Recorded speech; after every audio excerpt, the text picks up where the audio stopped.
forecast from the main crowd.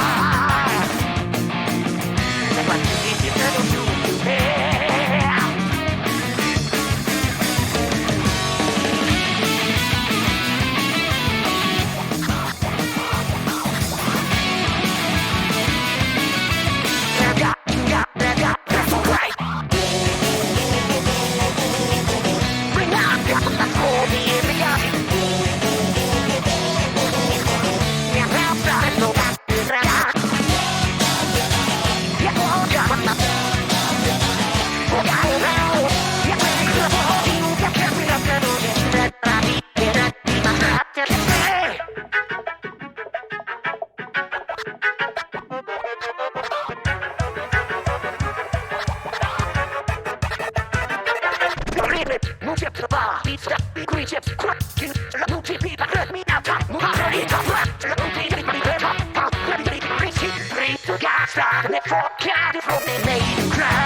Hello, everyone, and welcome to Low Ink October.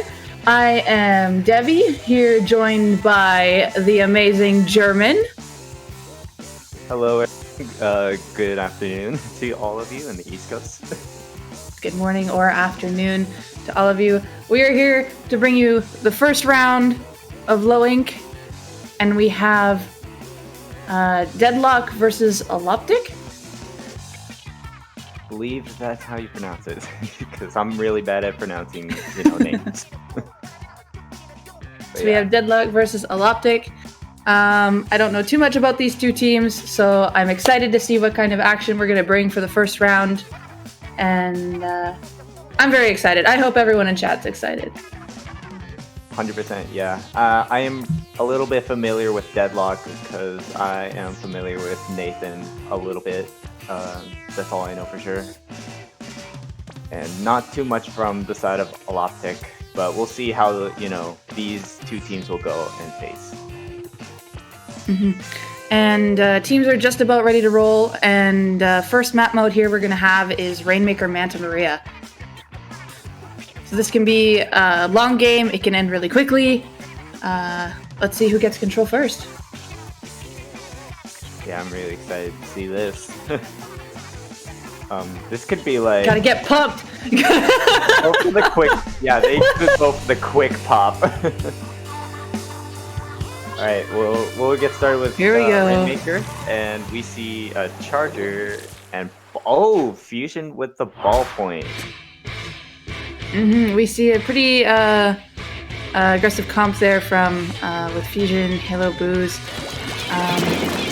We got a fight for middle, and Fish here is painting up, seeing if they can probably get armor off, coming in for a jump.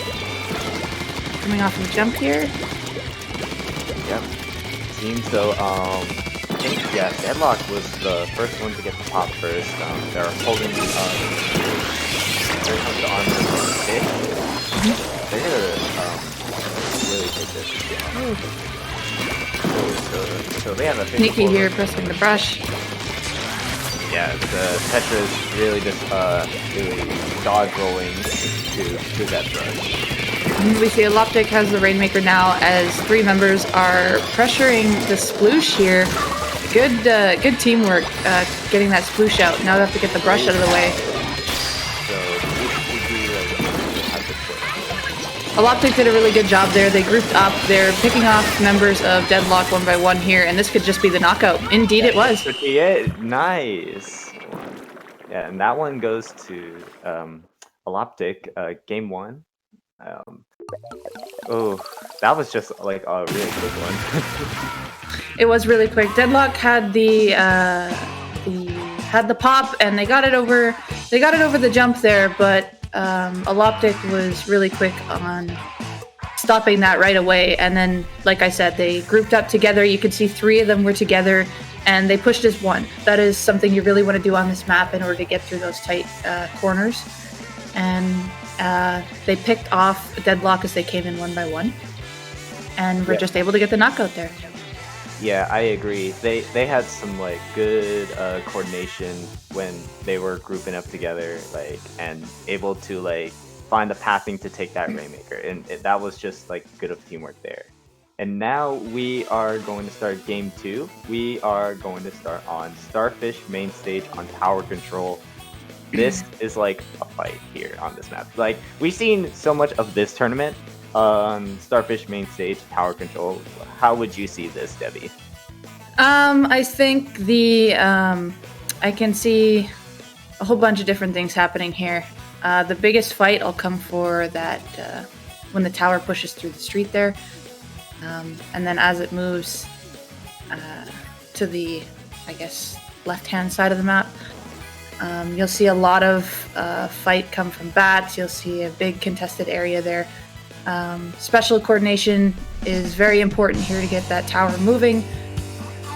Continuing pressure, lots of wing flanks, all that stuff. Oh, nice. We got Nautilus and a roller. Different comp on the side of Deadlock here.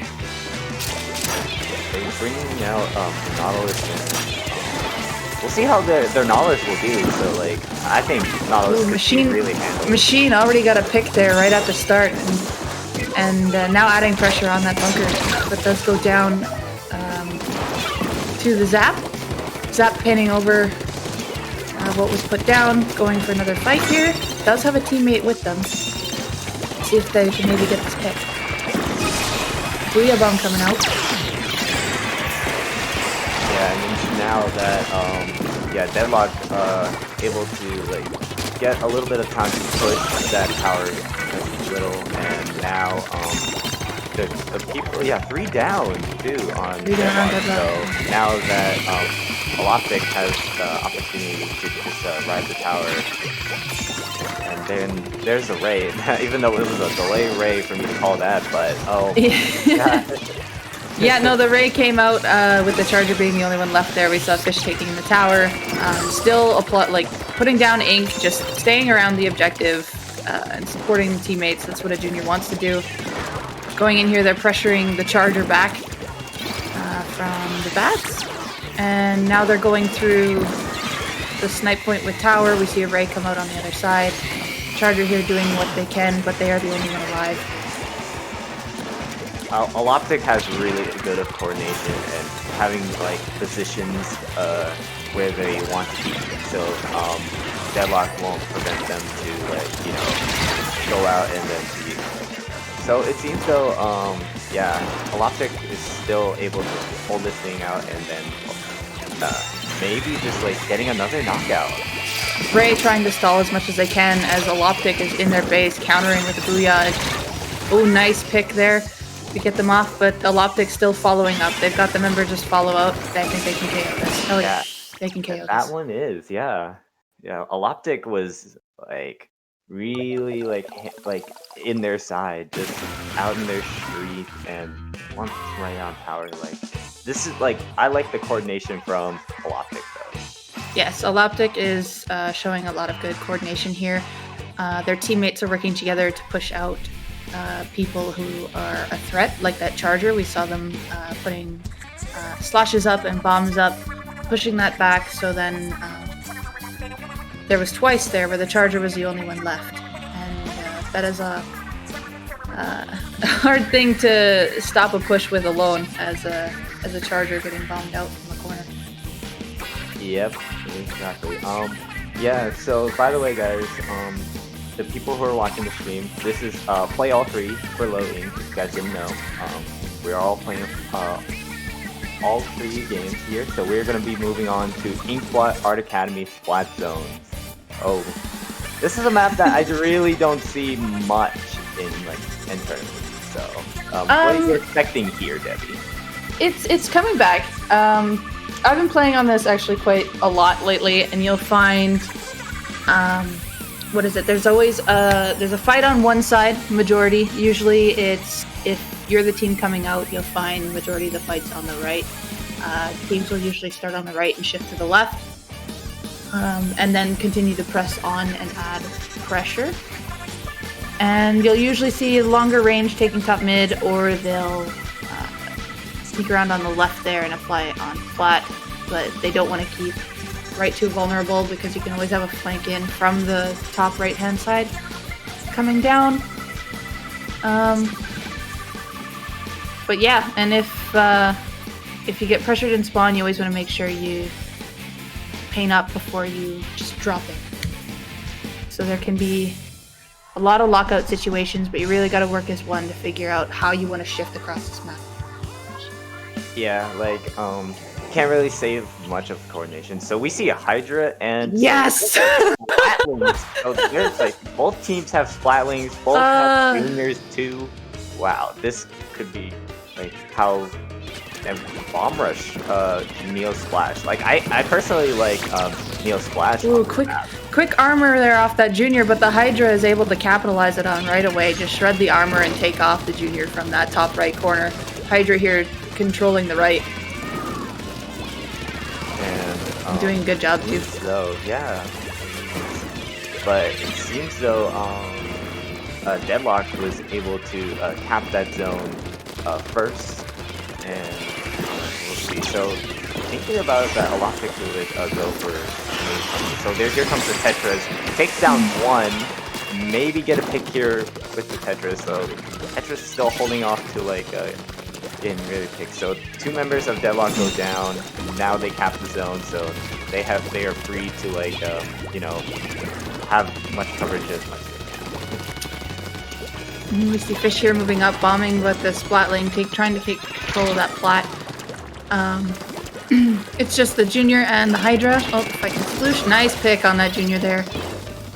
Hydra is taking top mid. This is a big control spot with the Hydra, as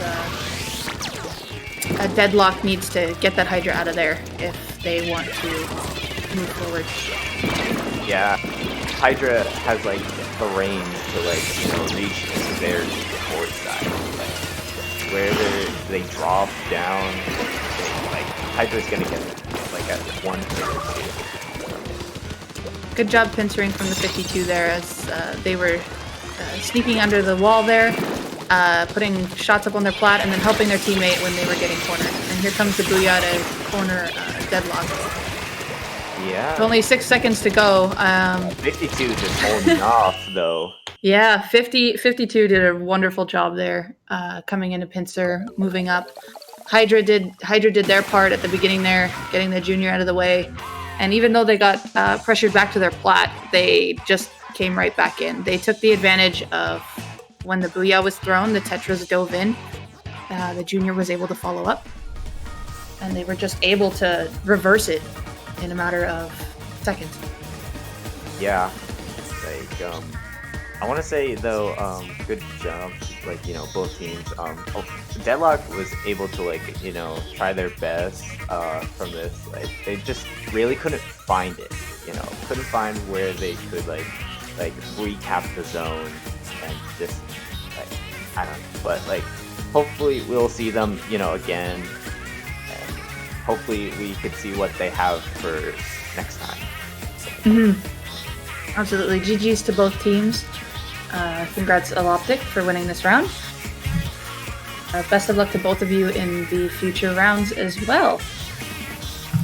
So far, yeah, we will be taking a quick break, so we'll see you guys in the next set.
flipped from Duality Neo right there, but still the push is not over. Jumps and Ink is coming forward.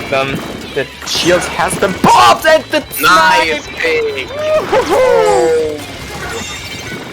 That's some hot fire here. That's the question. That is the question. And then actually, yeah, me too. that's what I meant. That's literally what I meant. What? They're going so many. We're getting so many points. Oh, they get through. What is this game? The Rainmaker does go down, but the Splatling is the last player left alive. Inkling number 4 saving the game by taking down Kami on the Tetris, but a pretty damaging score. Oh, this push might not actually be over yet. It's using more play, and the Forge Pro is the one who's been making all these plays at the right time. Drift getting the opportunity. One player going down, but bubbles are coming out. Are they going to pop the bubbles? They do, and it gets off 2 players. The Rainmaker is the last one, and he's not going to survive that. What a play! The Forge Pro,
Welcome back, everyone, to round 2 of Low Ink October. Once again, I am Devi, here joined by German. Hello, guys.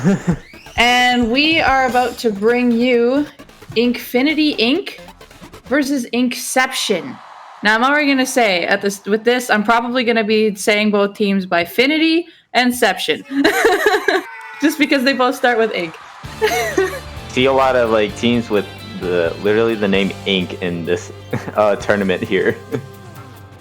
Absolutely. And we're already getting into the first round, which is Clamblitz Anchovy. And we know this is the funky Inkjet map. Like, this is like the fun like moments for Inkjets users out there. And we'll see what the comps are. So, is that a V-Jet? Oh no, V-Shot? Wait, it is! Huh, interesting pick. So no Inkjet, like, specials here. Surprisingly, yes, we've got Brush, a V-Shot, Remix, and Bloblobber coming out from Inkfinity. And we see both teams have already got 10 clams. They're doing a good job collecting clams already.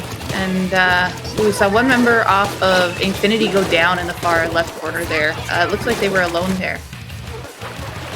But yeah. Seems though, their brush just like, you know, being a distraction. I like to see a brush when it comes to Clamblitz. You just gotta, like, you know, run for it. Like, run.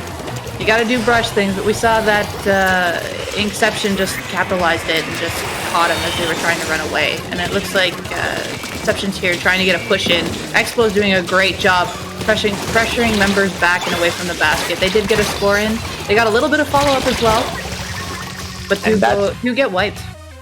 Yeah, and that ends the push there. So, yeah, they're gonna have to, like, Infinity is gonna have to, like, get the coverage back in mid, and they're gonna have to think of, like, what they're gonna do. And I see their brush. It was thinking about going in, doing brush things, just like thinking about just going straight in, but just, you know, does all those brush things. Brush was also doing a good thing, passing the power clowns back to their teammates as they're going in for a baller push. I'm expecting some jumps to come in here. Here they are. Here they go, and gets the roller. Ouch. Wonderful here. Baller, splashdown combo, but is picked off by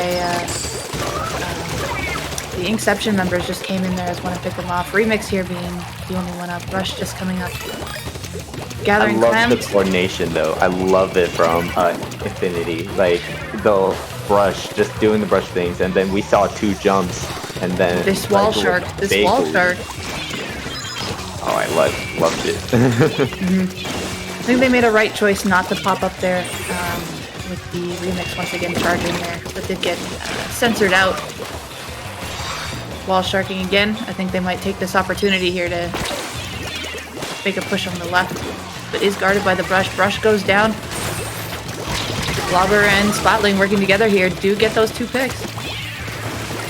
So, like, Infinity just holding things up to, like, not let them score it. Now they have two power clones. Well, I think one was a pity. So, yeah, they're holding things, like, you know, really well. Take it slow, just defend, and, you know. See a fight in the left corner there as Inkception comes out victorious and are looking for another push on that.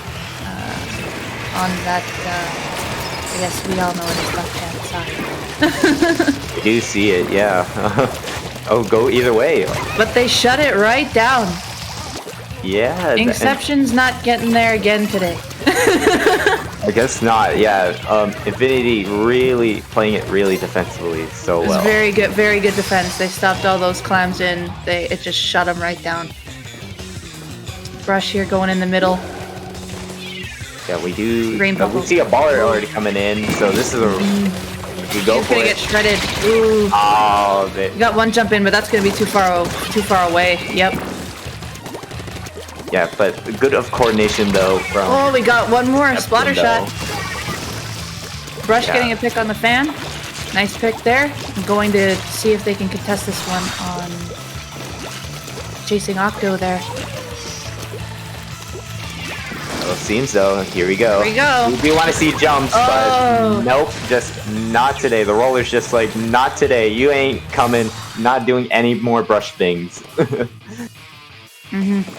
Now we see Inkception here once again looking on the corner there by Agent, but Agent just hops over. Octo wasn't even seen. No, didn't see. Like I just saw that too. And then here comes Oh, boy. Rush again. Here he comes again. But Inkception's gonna come in and score. Yeah, he's gonna. They have a score chance that. to take this if they get the right picks. Oh man, Just a little bit, but a little too shy. Oh, there's Solo. Almost. Tried. Good attempt. Almost. Good attempt. But Infinity there was able to get their defenses back in time and make sure that lead was not taken. As there's 5 seconds left in this match, and we see a baller going in. Is it going to get shredded? No, they're going to not score, but going to hold it. But we do see it, yeah. Interesting, like to see from Agent 15, like just really doing those brush things, and I like the coordination from Infinity, just how they really play it defensively when they had those 2 power clams from Inkception. Infinity was just able to like defend it really well from both sides of their window and their fan. I love that defense on their side. Coordination. Yeah, that defense there was definitely a highlight there. That could have been a reverse there, but since that push was shut down, everything was able to go in their favor. We see now we move on to Rainmaker Blackbelly. Oh. This one, if the roller comes back, can favor the roller quite a bit. I could see it, yeah. Like, I do see some sort of like splat rollers here, like here in this stage itself for Rainmaker, like, and I don't know too much about this, like this stage and mode in general. Like, this could go like either way. Like, I've seen like some comps that could play like no backline comp or something like that. They just go for like aggressive and just push with the Rainmaker if they ever have that, like, you know, push. Mm-hmm. Teams definitely have their own preferences. I think you see majority, like you see a lot of the Jet Squelcher makes an appearance a lot here with the Stingray. Yeah. But there are also teams that definitely just don't run a backline here. Yeah. Well, Yeah, we have a bit of a technical issue on the lobby there, but we'll get back into that right away. Yeah, and people also said that there was a DC from last match, which I didn't actually see it I myself. personally didn't either. So, like, yeah, I didn't see it, anything at all. To the people in the chat were able to mention that. Like, I never saw it. Like, really was paying attention to that whole of match there, because like I would see what else of gameplay that you know, these both teams will, you know, come up with. Mm-hmm. And going back to Blackbelly, the Rainmaker mode on Blackbelly, top mid's cut out. So now you just have a platform in the middle with the Rainmaker on it. Yeah. So there really isn't too much of a, what I'd say, a dominant position for, I guess, a backline player. But you can tell, like, a lot of it's bomb central, literally. With the Rainmaker pop, you see all the bombs, and rollers again will show their dominance there with all of the ledges. Ledges are like a roller's best friend.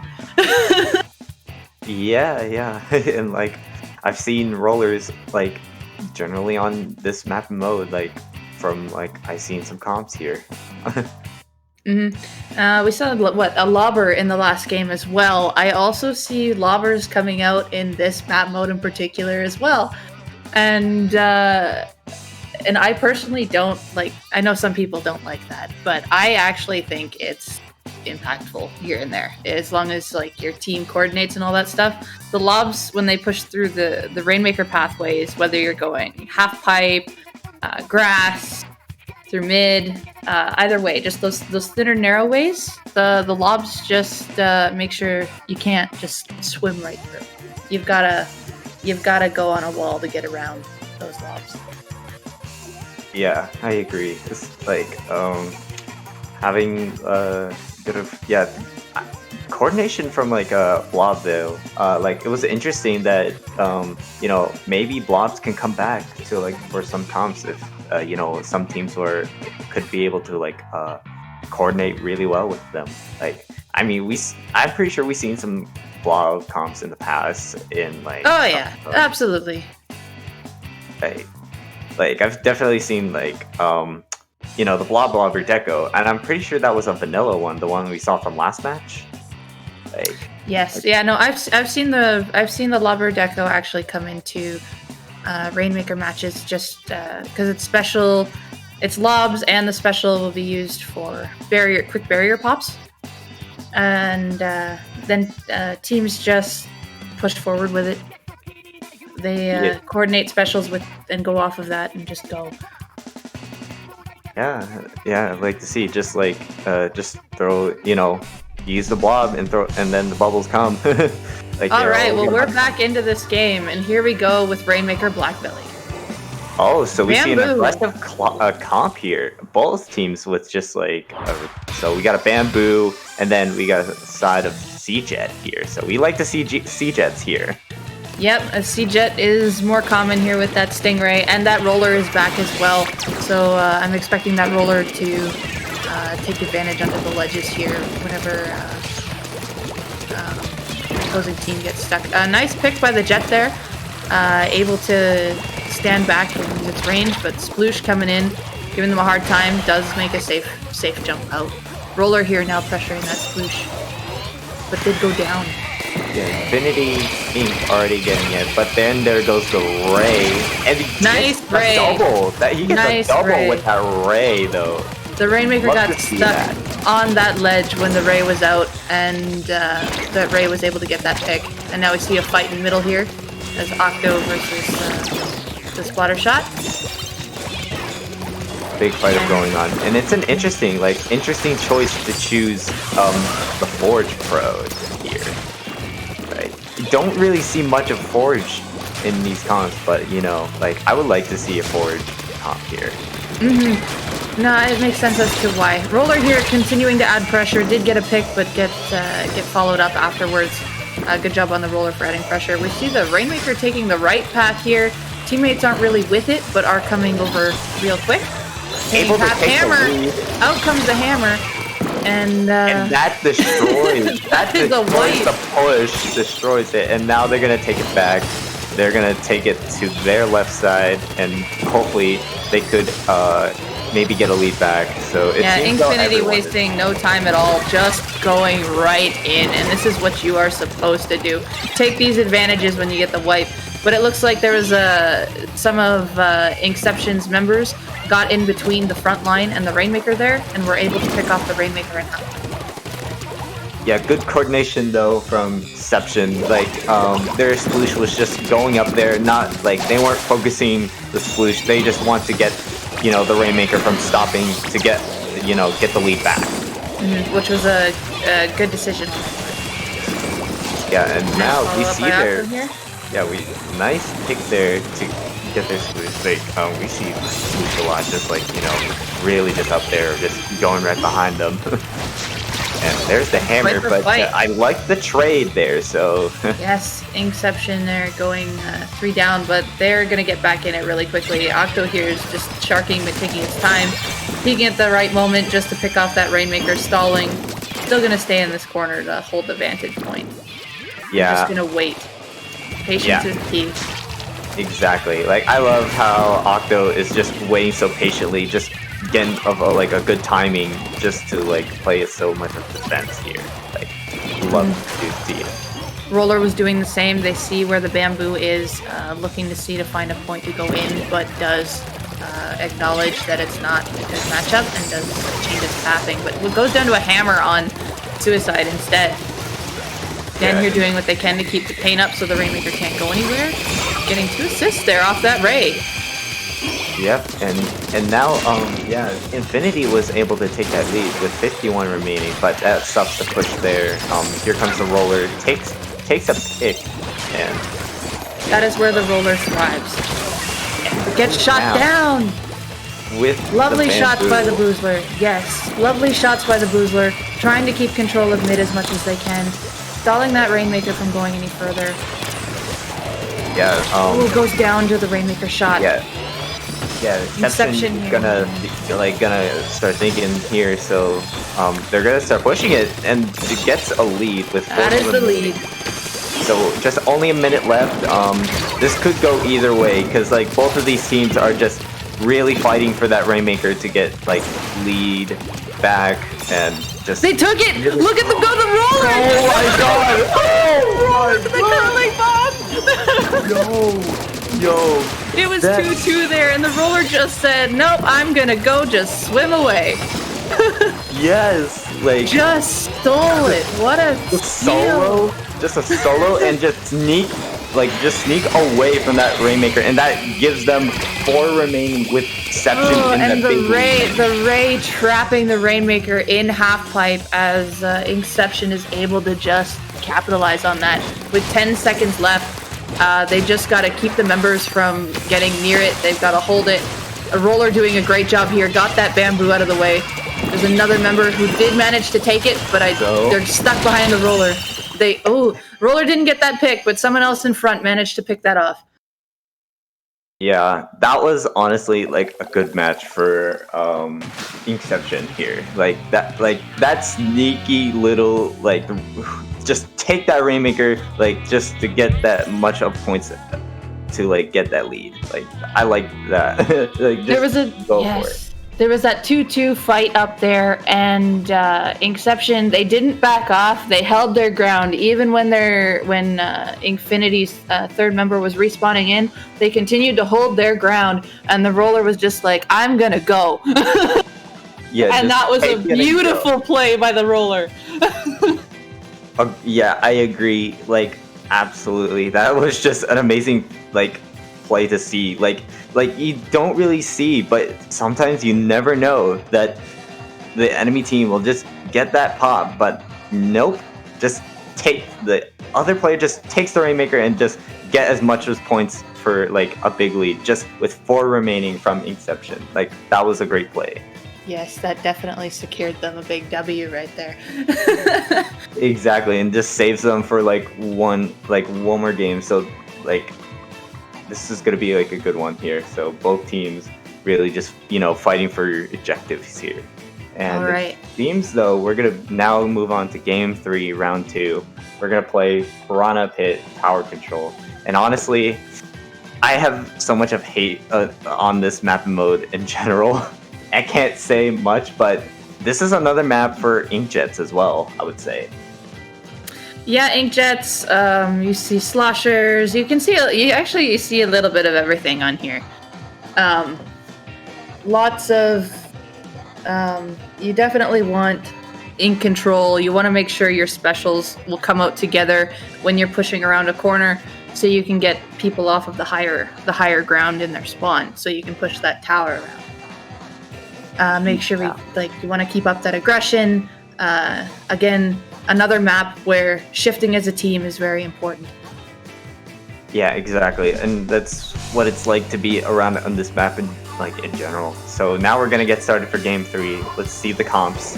So we see a remix and still holding with the C-Jet here. So no charger at all. I don't think. And now Agent's bringing out a roller. Oh, we see both rollers on each side then. Absolutely. Sylveon here painting up quick armor on the side of Infinity. We see 3 members of Infinity ambushing the left side, and it does pay off as they do get a pick there. Looking for a second. They do get it, but there was another pick there. So win fight on the side of Infinity there. Oh, Booyah come out and get Yeah, we Sylveon. see specials coming out from Inkception here, though. The Booyah Bomb and Ray. But the Ray just a little bit, like, you know, a little bit just like off a bit. So we see Inkjet going out with Jalem. Hopefully I'm pronouncing his name right, but Inkjet, here we go. See 2 members going down from Inkception, so this is their time for Infinity just to take the tower and ride it. Nice bomb from that pro. Just gets the one that was underneath the tower there, and as he's contesting tower, but will go down to this Booyah. Ray coming out as a backup plan. Does get 1, possibly gonna get 2. Yep, 2 go down on tower there. Nice special stop there on the side of Inkception. Yeah, just like getting the Booyah Bomb and then Ray. Like I've just seen it like, you know, twice now, just like having a Booyah Bomb and then Ray out from, you know, on that tower. And then we see armor coming out from Inkception, so... Yeah, even though Inkception was down a person there, Dan just able to go in and managed to get a pick off of someone who just was kind of out of position there. And now trying to do their best, but get picks off. Now we see the custom jet, the only one alive, and raying to try to stall this tower. But Sylveon with that Booyah, gonna try to get them out of there. Yep, Sylveon still just wants to ride on tower so they could, like, you know, get through those checkpoints, but goes down. So that leads to their junior just left alive. So this, like, a good stop though from Inkception though. Absolutely, we see as for control-wise, it's pretty neutral right now for Turfitch. 1 goes down on the side of Infinity, a Booyah Bomb has come out. And there's a 1v1 here, and it's a trade. Yep. Splashdown coming out. Yep. Roller here, gonna apply some pressure on this conveyor belt. Ray coming in. Ooh, getting chased. Ooh, ends up getting picked off. Is this Ray gonna end up doing pick? Nope, Junior comes out alive. And Roller's right behind to add some follow-up. Yeah, and then we see the armor, and we'll see how Junior goes. Junior in trouble. Just a little bit, but he was expecting just to, like, maybe go for the big of a checkpoint, like get that second checkpoint, but just not able to just yet. Yeah, no, they needed a lot more team follow-up in order to get around to that second checkpoint. Oh, people going down left and right here. Yeah, like 2. Another Ray coming out yet again. Sylveon here gonna try to pressure this one on tower. Roller doing a good job keeping them off. Roller gets another one, and that's 3 down on Infinity there. Infinity. Yeah, Roller just, like, you know, formed up the pressure just to getting, like, that tower back. So, and Inkception takes the lead. It gets reversed. Yes, there's a lead. Now it's a reverse 3 down. Yeah, so, and now Infinity was able to take that tower back, you know, from stopping that push. Oh, we got a Roller fight with the help of a teammate. We like to see those, but team much of Roller fights here, and there goes the jet, but goes down to the zap. Infinity here looking to see what they can do. Roller's still got a Splashdown. Junior's on tower, but the end zap here just saying, no, this is mine. Yeah, exactly. So oh, Booyah Bomb coming out a little late there, missing people. Then, yeah, there goes the way too, and oh my. So we have like 42 seconds left on the clock, so this could go either way. We see 2 members going down from Inkception, so like this is Infinity's time to, like, you know, ride that tower and just, you know, go for it. Like we see an Inkjet from Infinity, so so there's a left and right, just like 2 down. So there's a Booyah Bomb coming from Sylveon. Sylveon there was just dancing around the corner. It looked like that they were in a tight spot, but they are doing what they can to get a couple picks they're here. just staying alive here, but goes down. So, but oh, this Roller agent, but yes, just spinning. You spin me right round. You spin me. You like to see that sometimes, like. Yes, but does manage to hold by doing that. If people are swimming up to the tower, you just gotta do that, and the Roller wins. Yeah, like, oh my gosh, they, like, good job from, like, Infinity was able to take that tower back and then getting that lead. That was honestly the funniest, like, thing to win on. Like just spinning on the tower with that roller. Oh, what a game. What a game. It took quite a while. A lot of that game was very like neutral. Like whenever a push was starting, 2 would go down and then it would be vice versa and it would just go back and forth and back and forth. We even saw like a 3 down and then it just reversed. And it was just like, whew. But Infinity Inc. was able to come out victorious on that last one with that last push there.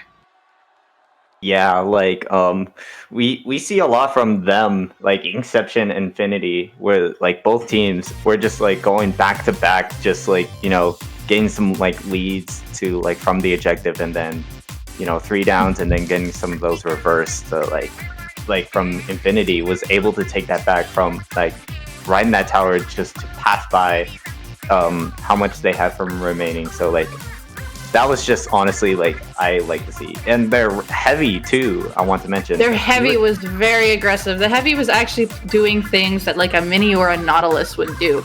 It was very risky positioning, and I mean the fact that they stayed alive as long as they did is actually quite surprising to me. Yeah, and like I like to see that, like like the heavy remix. Just like you know, I see some other players, they could play like aggressively with that heavy remix, and you like to see, like sometimes see that. And personally, I would love like to see more of you know, aggro Splatlings like heavy remixes. I mean, you definitely do see it around, and this isn't the first one that you see. I definitely see more of it, so I hope to see more again. Yes, but great games from both teams. And before we go on a break, I'd like to do a little promotion moment for SOS. SOS Swimmer Sync, another IPL weekly event on Wednesdays. It's the same people bringing you this edition of Low Ink. Swimmer Sync is a midweek tournament series, again coming every Wednesday night, aimed at providing players with competitive practice against other teams on a weekly basis. The series will track stats so teams can see their progress from week to week, as well as help them establish connections with similarly skilled opponents. And Swimmer Sync will take place, again, this following Wednesday. So make sure you look into Swimmer Sync, guys. I agree. Like one of these like great hosts from IPL, like really great hosts of hosting these tournaments. And but yeah, we are gonna be taking a quick break, and we'll see you guys on the next set.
Hello guys, welcome back to Low Ink October. We are getting set for round 3, and I am here with Debbie. Hey. And we are going to be watching MoonStone versus System of a Splashdown. So, not really familiar with MoonStone, but I'm a little bit familiar with System of Splashdown a little bit. But what we'll see here, I guess have to see, God, words hurt, how they play. Just how they play, because, like, I'm not really familiar with anybody, honestly. So, we'll see how things go. So, we're going to start off with the Reef on Splat Zones. So, what are your, eyes on here, Debbie? Oh boy, this can be all aggressive. You can have some chargers, you can have some splatlings.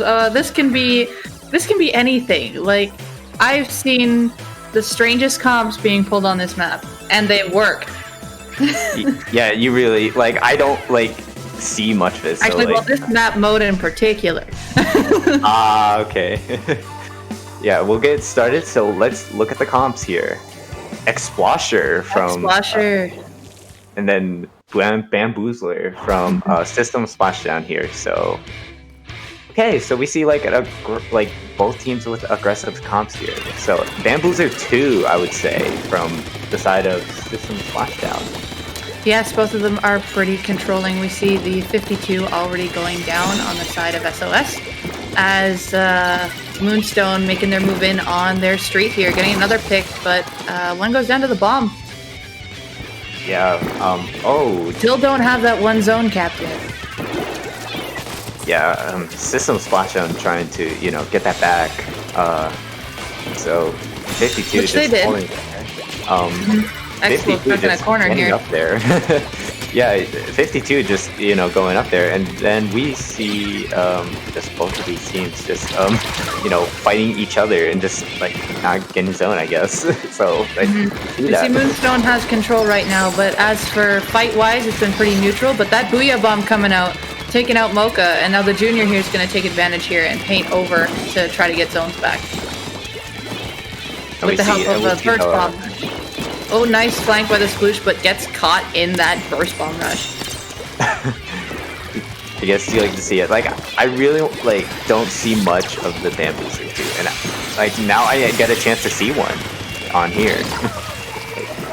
You actually, from my view, you see it a lot. Bamboo is really controlling under the bridge. We see a hammer coming out from Paste. Yeah.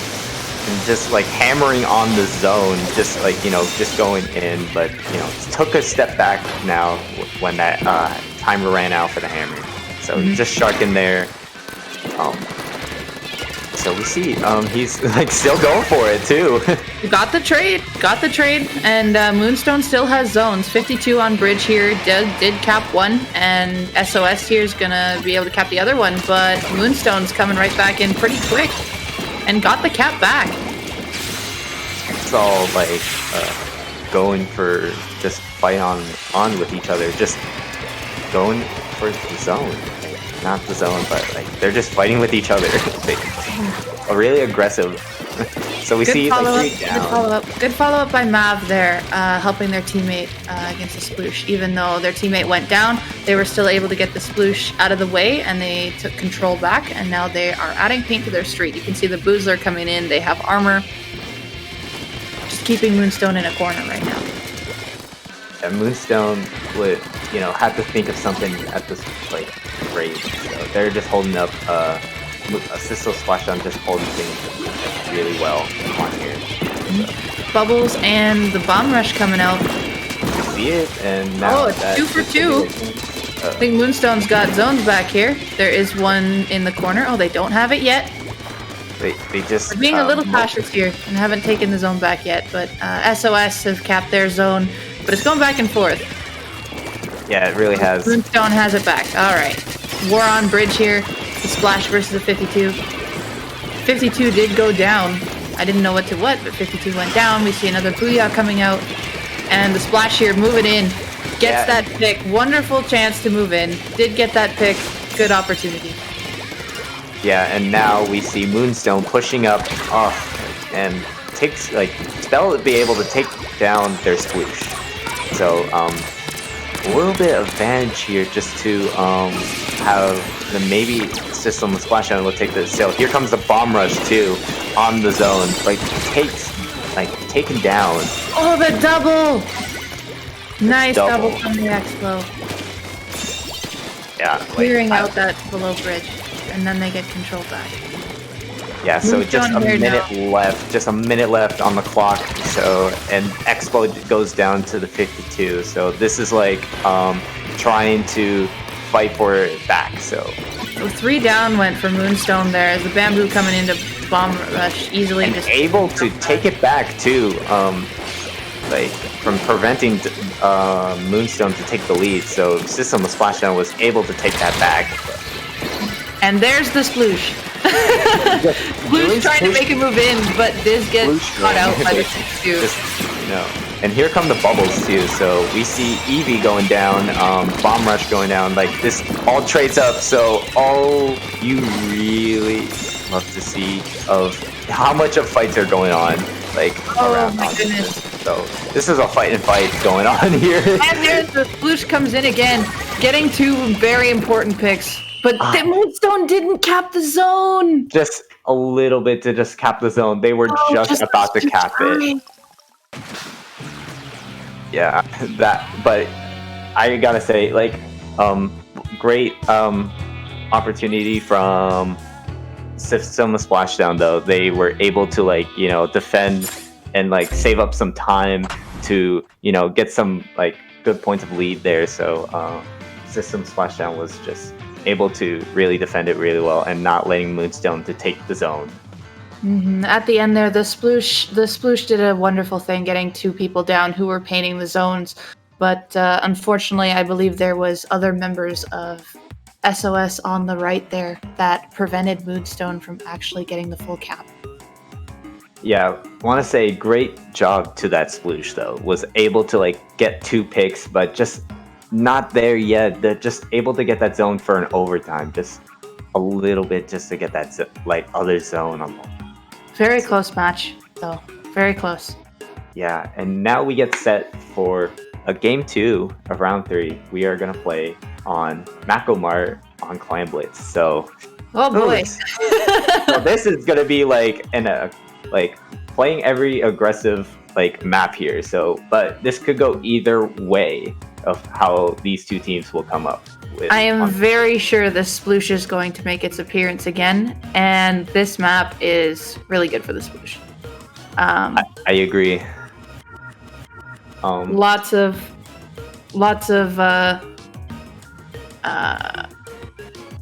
flank points, and I would like to see Sploosh can just take control. Yes. Yeah, I would like to see that. I would like to see what these 2 teams can come up with. There could be maybe Bamboozler. I would like to see the Bamboozler again. Bamboozler, maybe Bamboo 3 if they maybe to pull that out. I've seen a little bit of Bamboo 3 maybe on this map and other modes for Clan Blitz. So we'll just see the comps. Yep, Bamboozler is usually chosen to help teams be more aggressive on Clan Blitz modes. I guess on most modes in general, when you want to be a little more aggressive, because it's got a lot of control under it. Yeah, I agree. And we see a Hydra from the side of MoonStone. I very much approve. The Sploosh is back, and we see a V shot with a K shot. And also, there's a tent on the side of SOS. That tent can probably cause a lot of problems if MoonStone can't deal with the tent. Yeah, tent is really good, honestly, for this stage and mode. You see, the vanilla tent, just once they have their bubbles ready, they're gonna throw their shield and throw their bubbles out. That's gonna be a push if they coordinate a lot with it from SOS. Mm-hmm. We see specials coming out now from SOS, missiles in a rain. Mocha's little trap there does get picked off by the missiles. That was a good combo there, but unfortunately it doesn't go in SOS's favor as they went 3 down. Yeah, and this is the opportunity for MoonStone to take it, and they open it up their basket, so they're gonna collect some clams and just, you know, go for it. So Pace just maybe trying to find some clams. He brings out that hammer. Maybe we'll get a pick, but unfortunately just goes down. They have 59 remaining with on the clock, like on the score right now. So. Yeah, the try there was in a really good position to stop the hammer. They had the high ground, hammer was below. All he had to do was slosh over, and that's exactly what he did. We see the bubbles also coming out from SOS, so it was maybe a little early on the bubbles, but able to take it. Oh, the tent was calling for clams as they had majority paint in the corner there, but didn't have all of the clams before they started throwing. Didn't get a power clam. I saw that too. like Evie was just like wanting to get the clams, but just didn't have enough for a power clam to open it up. And here's take number 2. Are they going to get the power this time? No! No! They didn't get the power! That is so unfortunate. This tent is trying so hard. Third time's a charm, though. They got it in. There you go. And he finally, like, Evie finally gets it. Oh. Sometimes we have our moments there, ladies and gentlemen, to the people who are watching.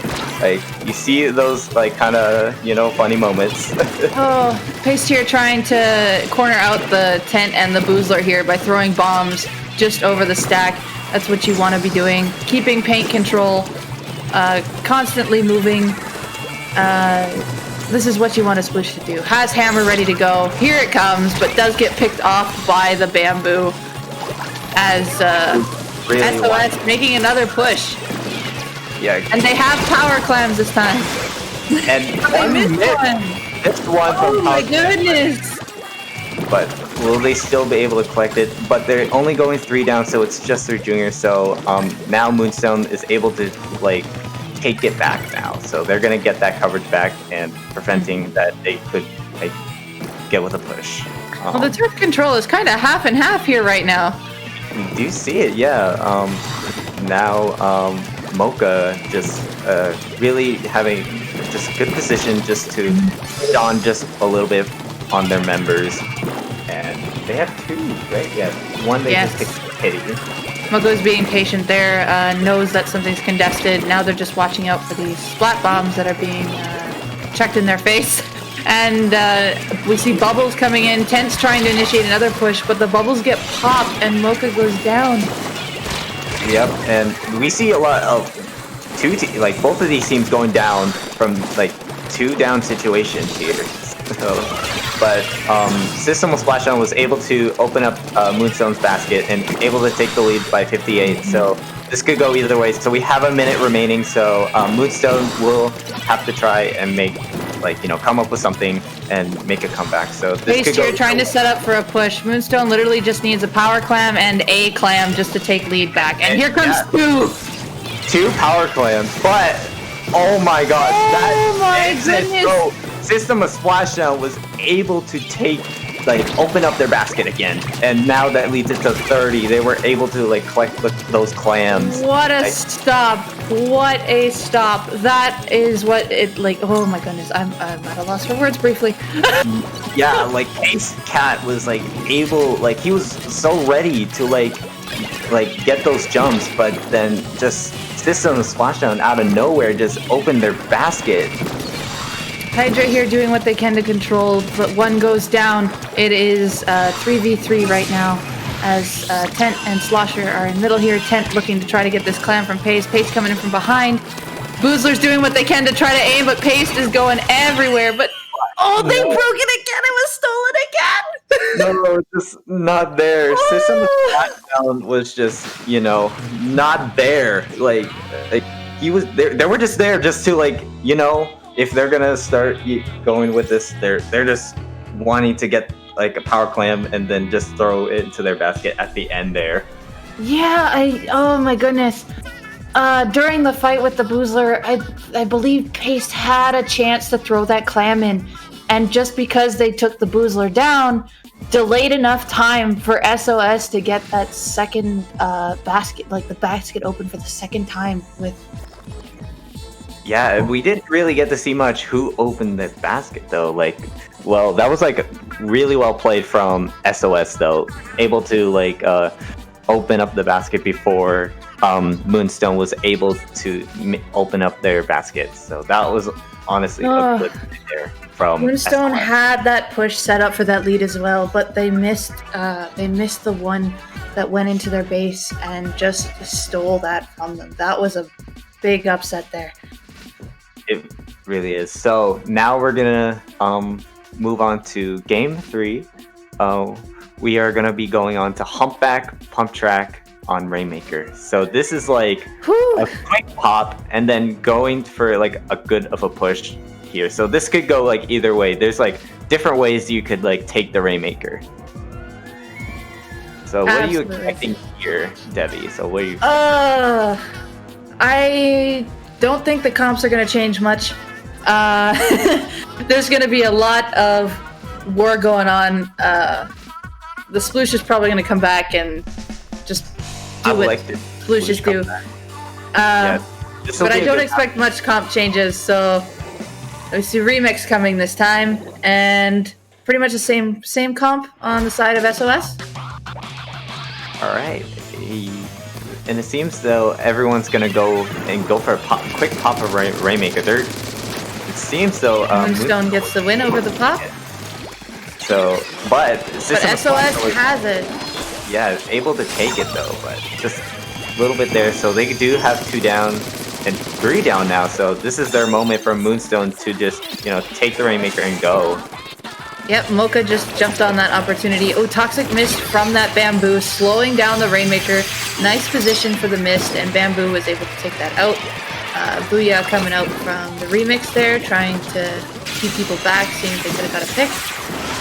The mist is going to be very controlling in that corner when the Bamboo's up.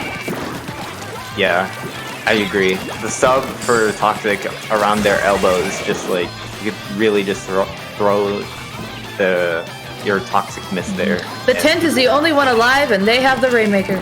And then Pace that's chasing after this does get them cornered. Bamboo in behind. I think they still have just long enough. But the Rainmaker's in a position where if MoonStone gets picks, MoonStone can go left with it. Yeah, they do. So it seems though Pace Cat was able to go down and see 2 of members from SOS, trying to hold the Rainmaker, make sure that MoonStone will not grab it. But they do, and they have it, and they went over. They got the picks and went over left. 19. Bravo to that play. Bravo. That was just amazing. But they were able to. SOS was able to stop that. Now they're gonna take it back. So we see that they're really focusing on elbows on here from what we've seen. We see one is up ahead of the Rainmaker, the tent now in front. Rainmaker's got a shield. They are looking to try to take this right corner. They managed to get the threat out of the trench. Oh, the nice bomb! Goes down to nice a bomb. Yeah, love it. Like bomb throws. And a brain to control them out. 2 go down on SOS there. And a hammer throw, so Pace Cat trying to maybe pull up something here, so you could potentially just go for it. So Mocha having the Rainmaker just going into their elbow, but we see Spell just throwing burst bombs at the Rainmaker. You gotta do what you gotta do. In that case, it was the quicker option of getting them down. And here comes the hammer. The hammer control taking 2 was, I don't know if it was actually 2 or 3 down, but still just adding this pressure. Now MoonStone needs to follow up behind this. And they were just there too. MoonStone was able to probably take it, but I think he's still there. But I say that he goes down. Yeah, jumping in on that right side there, Don and Mocha. First bomb launcher from SOS. So. Yep. Seems so. With the Rainmaker now trying to push together, get paint control, and figure out how they're going to push this Rainmaker.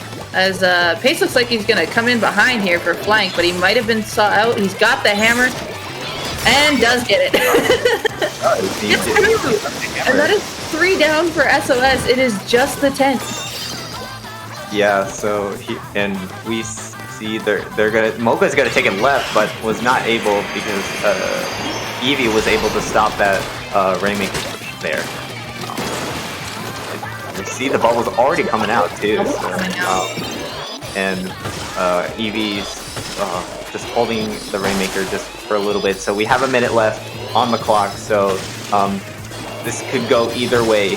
So this could possibly be SOS's last chance to possibly get lead here, and we see one going down on MoonStone, but the Sploosh coming in from behind, getting that flank pick. Yeah, just able to stop that Rainmaker, and their junior also goes down from SOS. Really well job from MoonStone to really play it so defensively. So MoonStone is keeping control as soon as it's lost here, and now they have a Booyah at the ready to use if needed for this. We see the Sploosh going down on MoonStone. Rainmaker here is trying. Oh, the Pro goes down too. The Booyah from Dawn comes out. Just a little bit there. So now we go to overtime now. Oh so boy! A chance, but Dawn coming in. Dawn coming in and getting that pick over window. Yep, and that one will go to MoonStone, but System of Splashdown will win that set, which they win 2 games in a row from game 1 and game 2. So great, plays from Haste Cat though. He just focuses on flanking and just getting picks too, and that's what he was mostly doing too. Yes they were, and SOS's tent was doing a lot of controlling and protecting. They're doing their role, and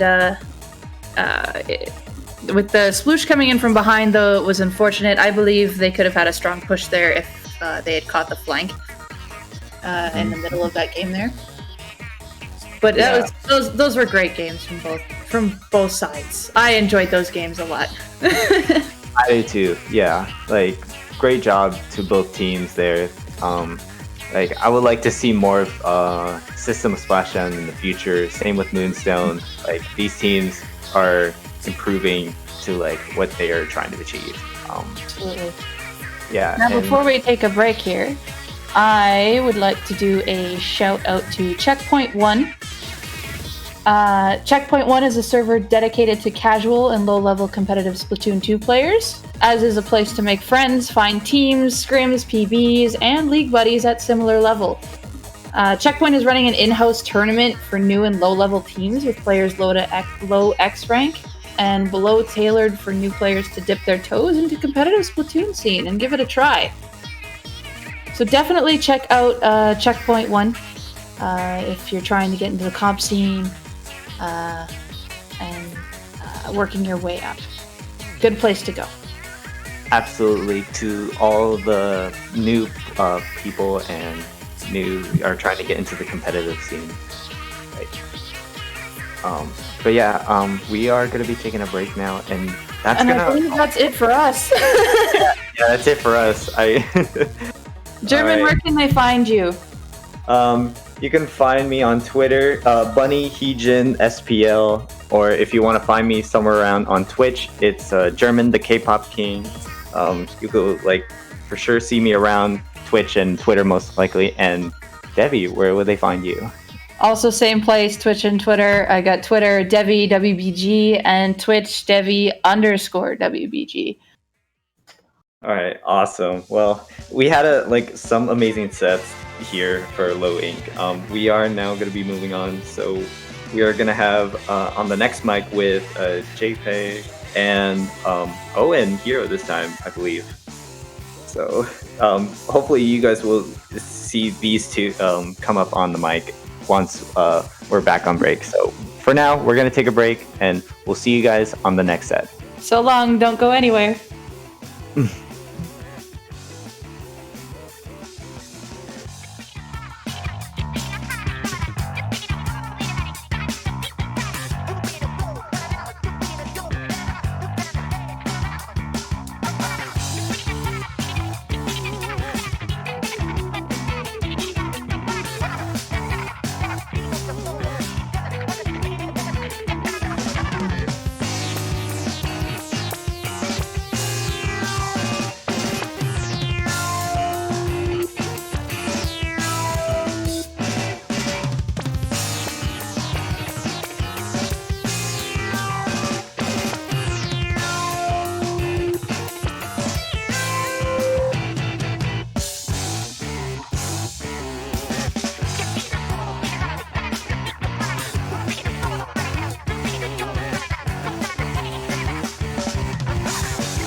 welcome back to Low Ink.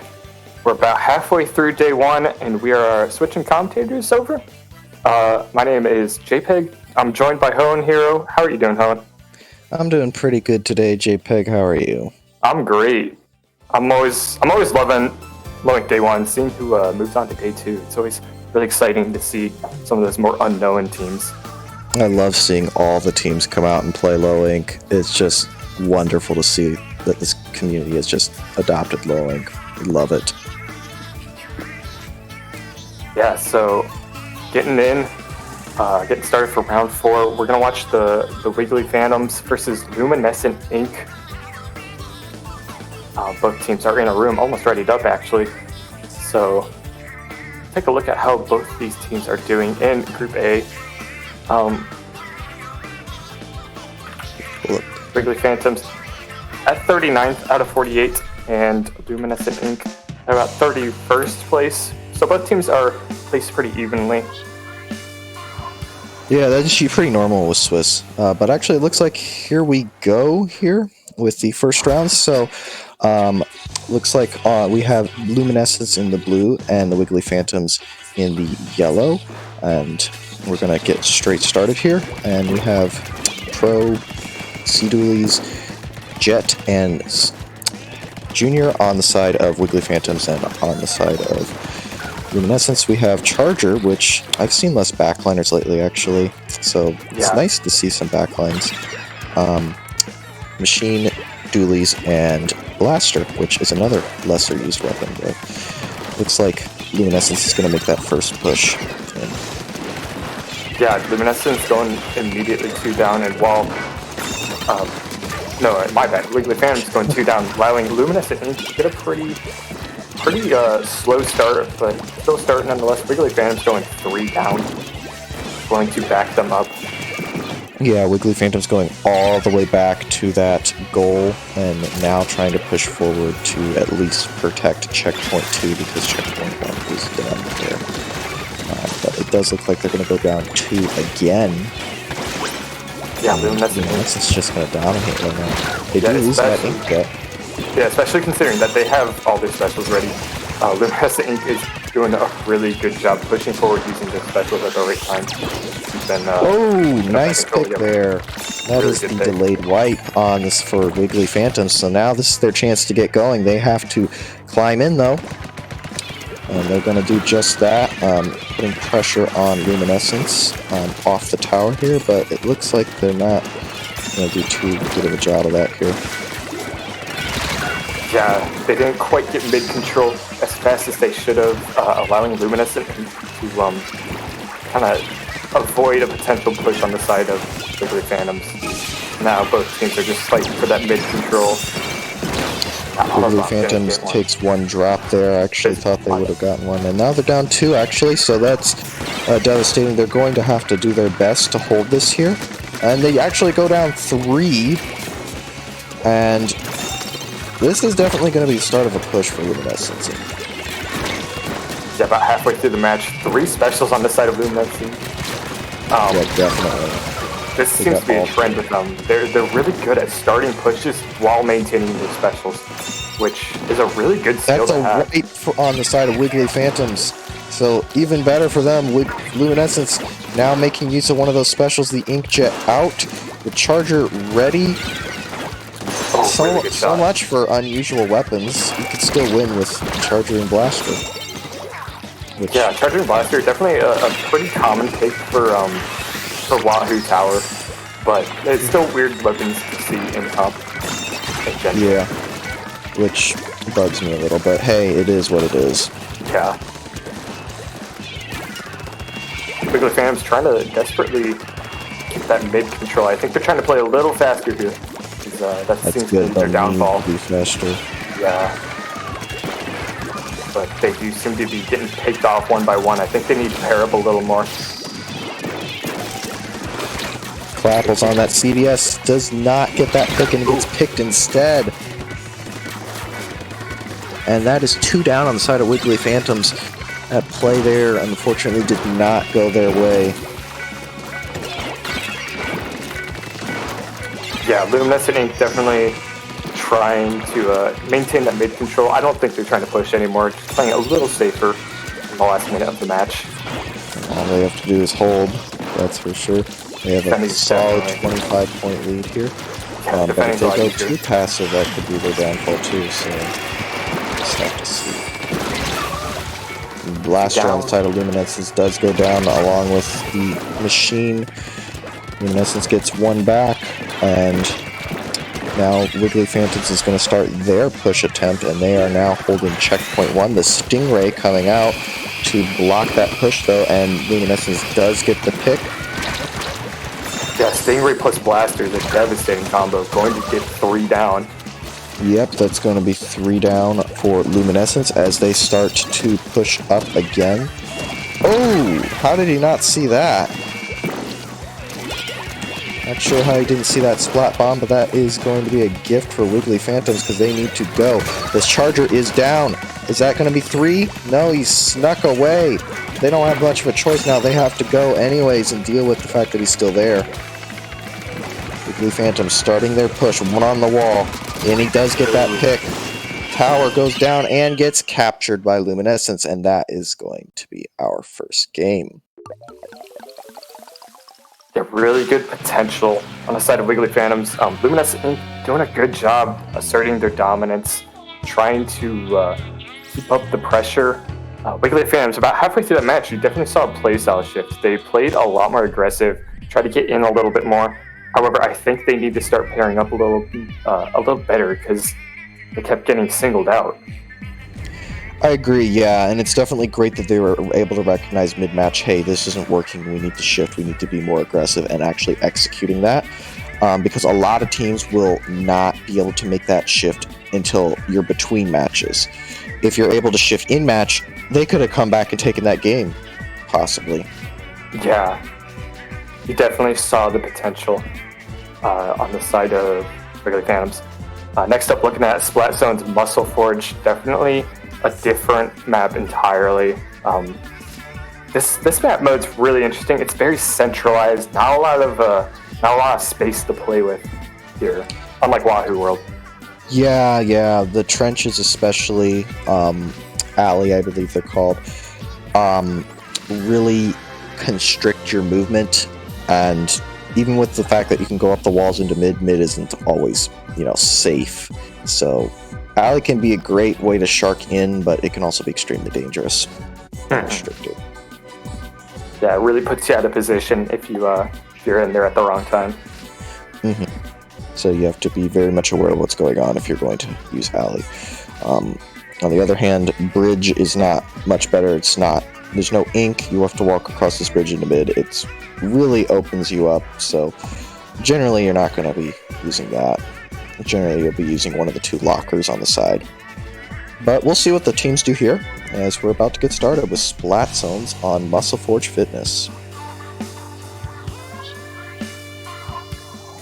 It's a remix on both sides. Yeah, both sides I'm a bring fan. out the remix. So yeah, both sides have the remix, and Wiggly Phantoms bring out the T-Tech, the Bubble Pro, and the Junior. Meanwhile, on the side of Luminescence, we have the H3D, the CDS, and the Carbon Roller. Of course, I did say both sides have heavy remix as well.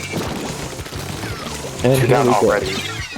Yes, 2 down on the side of Wiggly Phantoms right off the bat. Wiggly Phantoms there. Jet is going to attempt to... Not Jet, my bad. Forge Pro is going to attempt to plus some chaos from Locker, but didn't appear to do much of anything. Yeah, and this is a really interesting situation because what stands out to me is Wiggly Phantoms has the Junior. Junior's been in the meta, but despite the fact that Luminescent Ink still doesn't really have that crucial paint weapon that everyone's talking about these days, they're still maintaining dominance, getting these picks. Yeah, they can get the picks is the key here. They're getting all the picks they need. And Wiggly Phantom just continues to go down, but this time they have the advantage here, and they're going to push in with Bubbles as the Booyah Bomb and the jump comes out, and that armor is going to save them from the Booyah Bomb, but it's not enough. They do end up getting picked anyways.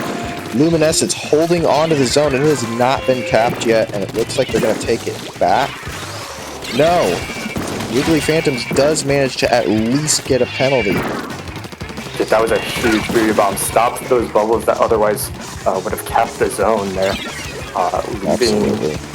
Leaving. Luminescence gets the 3 down and is going to take this zone cleanly and start burning off their 56-point penalty as they attempt to fight near Sponge and Alley, and CDS does lose there, which allows the Forge Pro to harass the Heavy remix. Yeah, once they get that Heavy out of there, it's going to be pretty easy to take the zone, but Heavy on this map can assert dominance, especially with that high ground. If you're around Sponge, that Heavy can easily hit you. Absolutely. You got to watch out for the Heavy when you're down an alley or Sponge or anything like that. Yeah, as soon as that Heavy's out of mid, that should be their number 1 priority. As soon as that Heavy's out of mid, you can push in a lot safer. About And 10 here comes points the left. last second push from Wiggly Phantoms, and they do get the cap before the Booyah Bomb comes out to give themselves another lifeline here. And they begin to burn their penalty as they take 1 down, and they're going for 2 here down in Sponge. There's a pair in Sponge. Heavy's out of position, and now Wiggly Phantoms has theirs in Heavy. mid.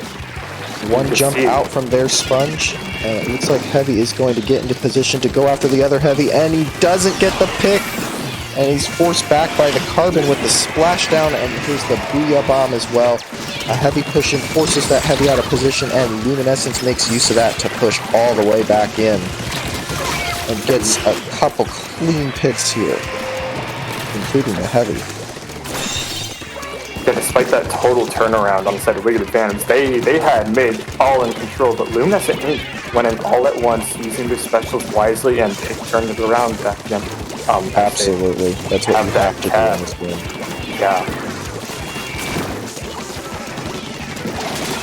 Luminescence is going to continue to put on pressure here and try to push even further in just to lock them down. While Wiggly Phantoms is going to have to make that last-ditch push now. And they are attempting. They do get the stop and the cap for the 3rd time. Definitely tell they're trying to play a lot more aggressive. Forge and Junior going to push up, but goes down to the Splashdown.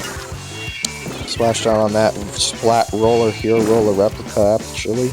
Not a Carbon roller, my apologies. But Luminescence is going to push in with the Booyah Bomb here and actually send it into their base and gets a nice pick there, including on the other Booyah Bomb. 50 seconds left.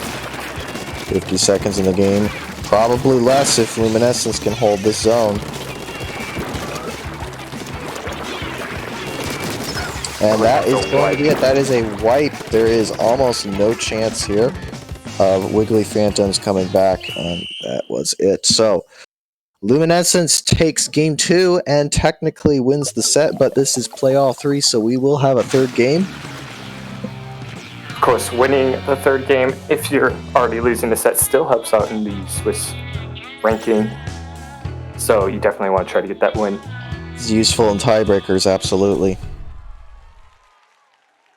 But what we saw in that game, Wiggly Phantoms definitely showing a lot more potential in possibly winning.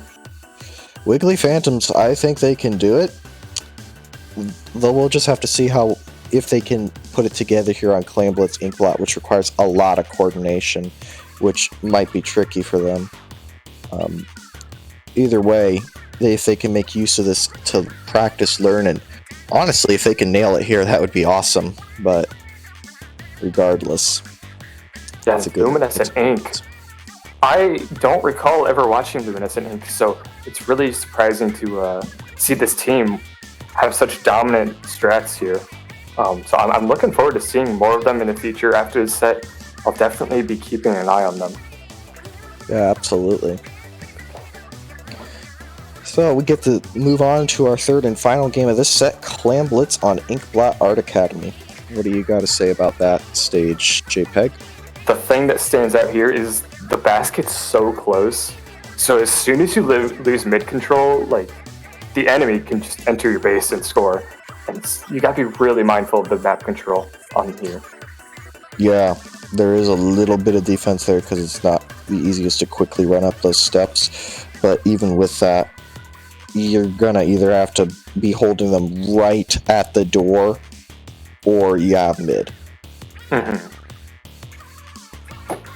both teams definitely taking their time to switch up their comps as needed.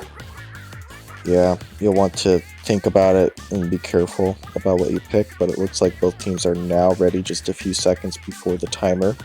And we are going to go ahead and move on to our third game of round 4. Clamblitz on Inkblot Art Academy.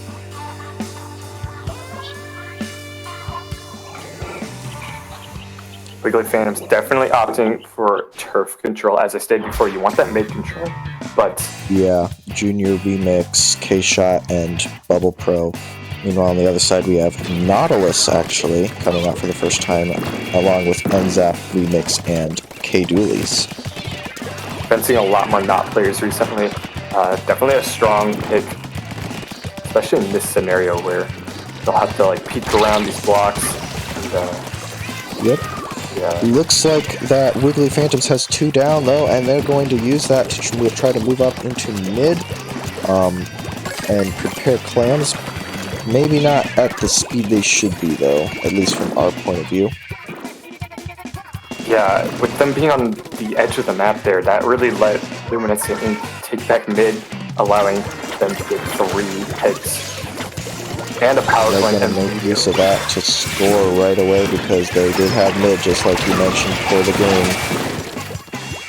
Yeah, the coordination is insane. They got power clamp within about the first minute, which is super impressive. Yeah, it is. They were able to call for clams and execute quickly.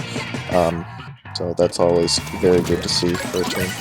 So that's the barrier back up, and it is 59 points remaining to a knockout for Luminescence.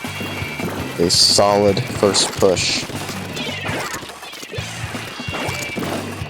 We could see Wiggly fans have a lot of potential in getting picks near the beginning of the match, but the map control is going to make this really difficult. I think they'll need to change up the playstyle, maybe build up their specials, and looks like they are, but the Junior goes down, which is going to leave them without an armor. They did take out the Nautilus, though, thankfully, which should help even things up a bit. And they take out the Dualies now, too. Nautilus is back, but they need to get moving.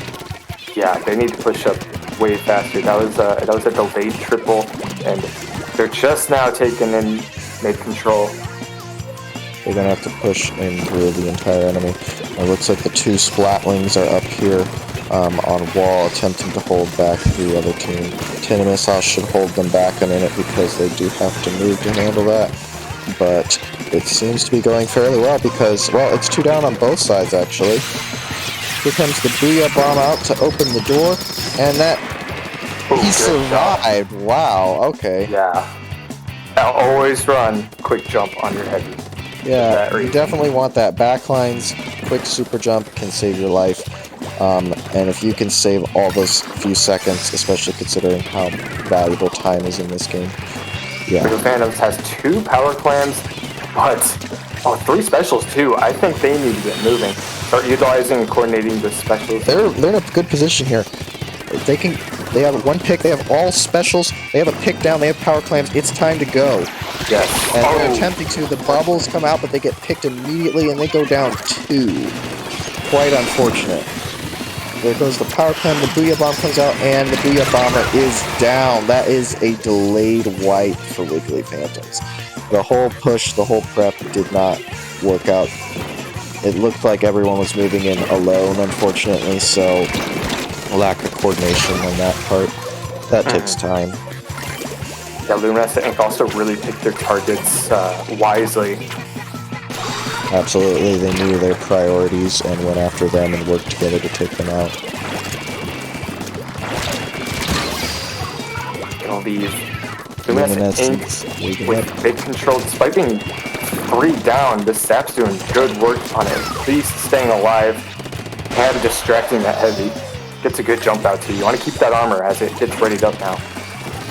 A minute left. Wiggly Phantoms are going to have to make a move here if they want to take 1 game from this set.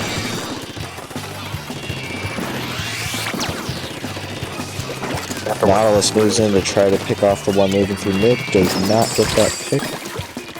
But the Dualies does get it for them. Down by tree. So Luminescence gets ready to move in. through the top here. Jet does go down with 28 seconds left. Wow, that immediately causes another trade. So Luminescence solidly in position and scores to get an even bigger lead. And they're probably going to try to hold this basket open. This clam, not a huge deal. They do get another score. That is really going to seal their fate here. So, Wiggly Phantoms, if they want to win, they have to hold this back, and they have to start now. And that is going to be it, actually, due to a score here. Yeah, they didn't have a power clam to allow an overtime to start. Yeah, that too.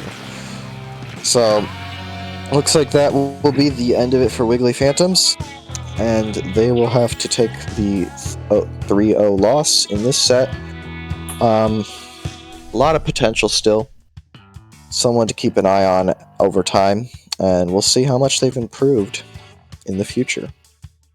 Yeah, I want to see more from both of these teams. You definitely saw a lot of potential on both sides here. Mm-hmm. Before we set up our round 5 match, we do want to give a couple shoutouts. There is a new server opening up aimed towards people around the lowing skill level. So we want to give them a quick shout out. The Launch Point server is aimed for people around Div 5 below. It currently has 300 members. So in chat you'll see their Discord link. So if you're interested in finding more people to practice with around the lowing skill level, definitely give that one a look. But with that, we're gonna take a short break while we set up round 5. We'll see you guys soon.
That is the question. And that actually, yeah, mate. that's what I meant. That's literally what I meant. What? They're going so many. We're getting so many points. Oh, they get through. What is this game? That one's gonna be going down. A jump be going in. The clam does get thrown. All they have to do is pick up that power clam that's sitting right there, but they are guarding it very well. I don't know what's gonna. Are they gonna find a way to sneak past? Oh, they seem so close. God! They actually got the throw, but it was just short. Wow. Oh, Sasuke with the 3 players. Oh, and that's the head. Oh, that's the one that could be KO. That's it. Oh my God! The Luau team crushing down on Team Raisin, and that is exactly what I learned actually from you. 15 seconds. A clam just to take lead back, and here comes two power clams, but oh my gosh, Oh my goodness. So System of Splashdown was able to take like open up their basket again, and now that leads it to 30. They were able to like collect those clams. What a Like, stop! What a stop!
Slow Ink, getting ready for round 5. Going to be viewing Tunaverse versus the Ink Kings. Should be an exciting matchup, yeah. Oh yeah, no, yeah. Tunaverse, we love Tunaverse. Absolutely. I have to say that because legal reasons. But Ink King's also super good too. Yes, both teams are good. I've recognized both team names. I've seen them around. Always love seeing teams return to low ink. I think this should be a really interesting matchup, yeah. We'll have to see how it goes, though, here in round 1. And our first game, if I can go pull the map list real quick, is on... Rainmaker Starfish. Thank you. Rainmaker on Starfish main stage. So, what do you think about that map, JPEG? This map, I feel like every time this map appears in low ink, it's a wipe TKO. And that's all I got. That's all I got. Well, will it happen or will it because not? the team's like checked up instantly, so we're just gonna Ready. start. Like, I'm tired of waiting, guys. Let's go. I got the blob hopper. Oh my On the goodness, side of Tunaverse, we have the blob, the scope, splash, and NZAP, and on the side of Ink Kings, we have a Sploosh 7 as well as an NZAP, and a charger and a machine. So it looks like both sides opting for the NZAP and sniper. Slightly different choice on that sniper, but fairly similar. Yeah. Both teams opting for a Ray. I don't think a KO is going to happen. Yeah, this doesn't seem like it's going to be a quick KO, but hey, could be wrong here. Yeah, so far this game's been very slow. Yeah, neither team's picked up the Rainmaker. We're both still bombarding mid, and the Bloblobber grabs the Rainmaker and charges in, but loses it almost immediately to the machine, and it is 3 down for Tunaverse. Actually, my bad, 3 down. No wait, it is 3 down for Tunaverse. Oops. But yeah. Anyway, Tunaverse does make this stop here down at the 37, as they will prepare to move up into mid with armor here. Going to try to pincher the team in this hallway. NZAP on NZAP with the help of the splash. But here comes the KO! Oh, okay.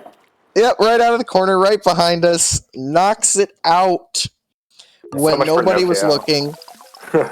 You can't let the Rainmaker past you, otherwise this will happen. So the Ink Kings take this first game with a sneaky play. Classic Rainmaker.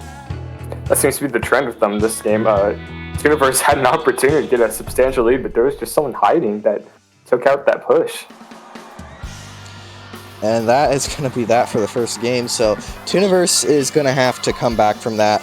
You can't let that destroy your, what's the word? Not motivation. I guess. That's one way to say, yeah. Motivation. I can't think of the word. Getting KO'd in Rainmaker is never, like, a good feeling. So you gotta keep it up. Keep it up, play it out. You gotta keep up that whatever. I don't know why I suddenly lost the word.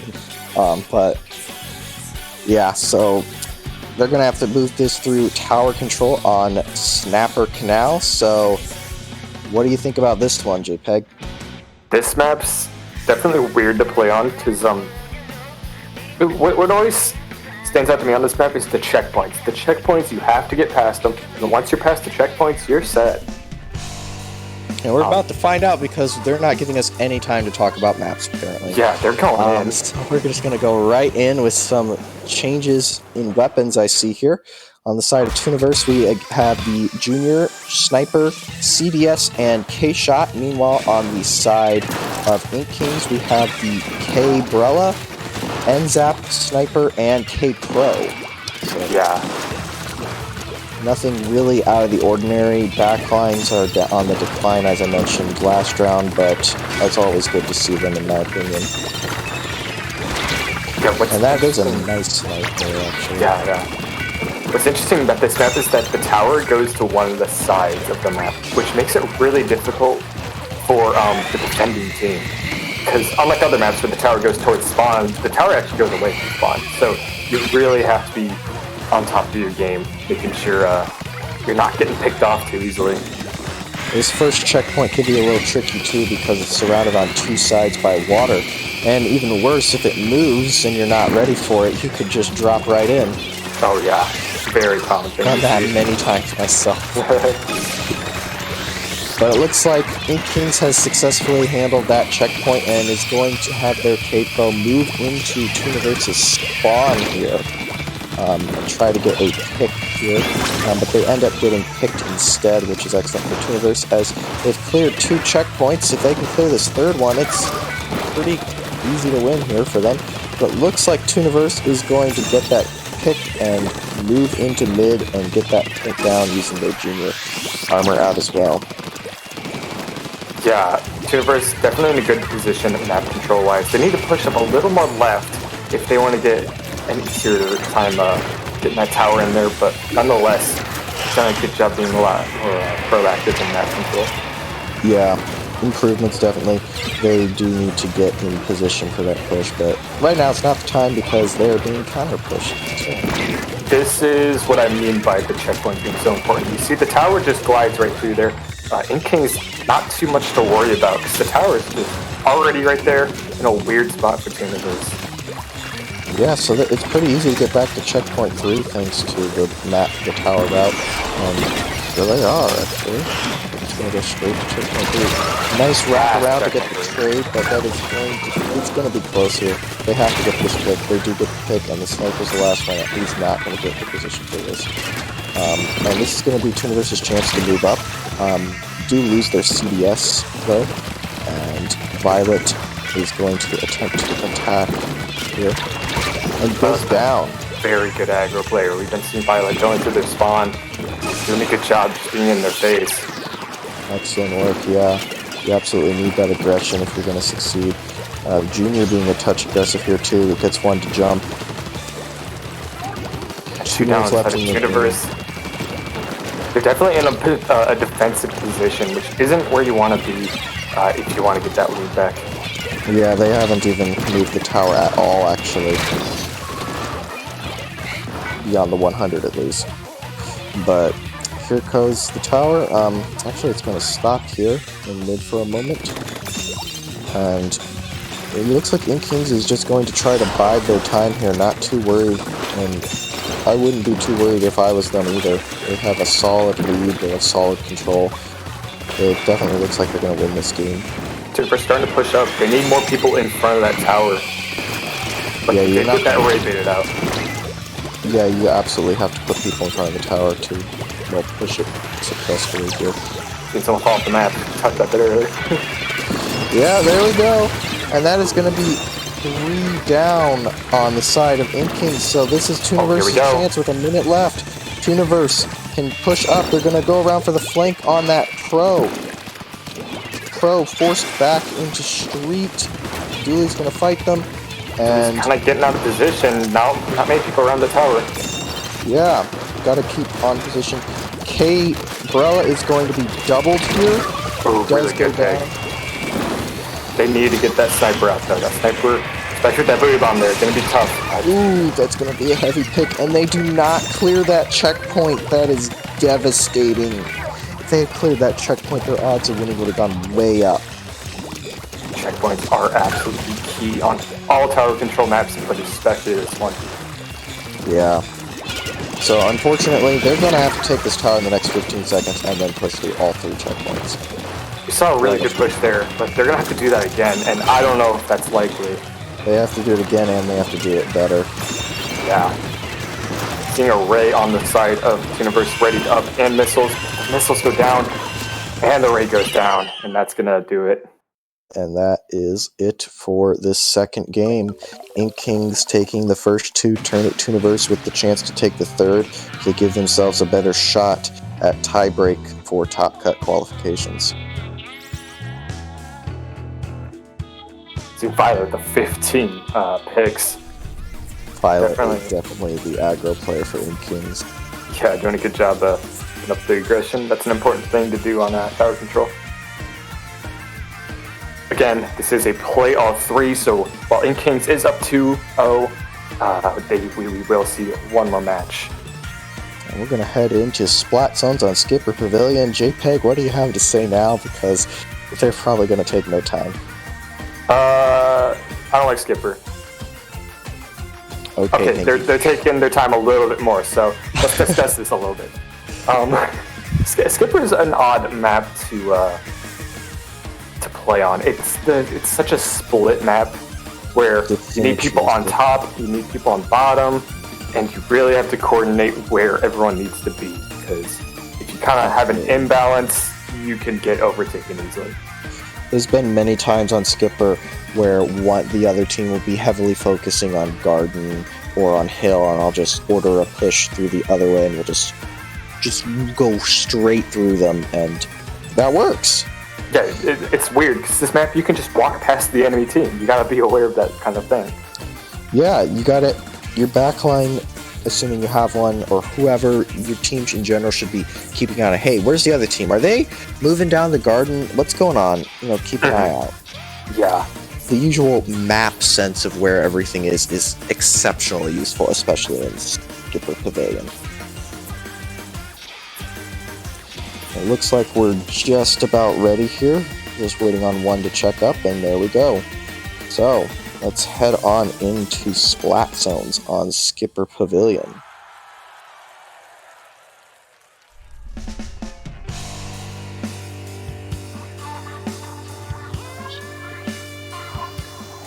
Looking at a Hydra. And a Heavy. That Heavy's gonna have a hard time fighting the Hydra. We're going to go straight to the Splatlings, and on the side of Tunaverse we have the Junior, the Custom Hydra, the CDS, and the Splash. Meanwhile, Inkling is going to come out with that Heavy remix, a Splash of their own, a K-Shot, and a Junior. So both sides bringing out a Junior and a not a remix, and a Splatling. Yeah, Inkling's getting 3 down initially at the start. Really, really dominant plays here. Tunaverse going to have to get moving. It's already 60 points remaining, not even 30 seconds in. It's an absolutely dominant push by Inklings for the start, but it looks like we have an Inkjet out, and they're going to push through the bottom of Garden as well here. But they're not going to lose that zone, actually. Inklings just biding their time while that Inkjet's out, and now moving back in quite easily. Completely blindsided by the Heavy there, but the Hydra blindsides the Heavy, and this is going to be the first cap for Tunaverse, who desperately needs it. The Hydra's definitely a strong pick here. Hydra's been doing a good job kind of spacing out the opponents, keeping them at bay. Especially when we talked about how you can easily just walk past your opponents in this match. So Hydra is a really good pick if you want to avoid that kind of damage. Absolutely. Tunaverse, looks like they got the cap. 3 down the side of Inkling, so this is their chance to... This is their chance. I think they can do it. They just have to play it well here, and it looks like the Junior's going to lead the defense on Hill here, along with the Hydra. The 2 specials going out, going to slow it down. Hydra pick is going to be critical. Yeah. The missiles and Booyah's going to give them back to zone. Booyah, that was was that a bomb rush too? I think there was a bomb rush before it, yes. Oh, Heavy's not in a good spot. That's leaving 1 left on the side of Inkling. Total turnaround here. Tunaverse doing a good job. Tunaverse showing that they can learn from their mistakes here, and are going to go ahead and try to take this 3rd game, and they're doing fairly well. We're getting close to that penalty being expired as we have a push coming on both sides. The one goes down on Hill though, and we will watch the Junior that is remaining on Hill for a moment here.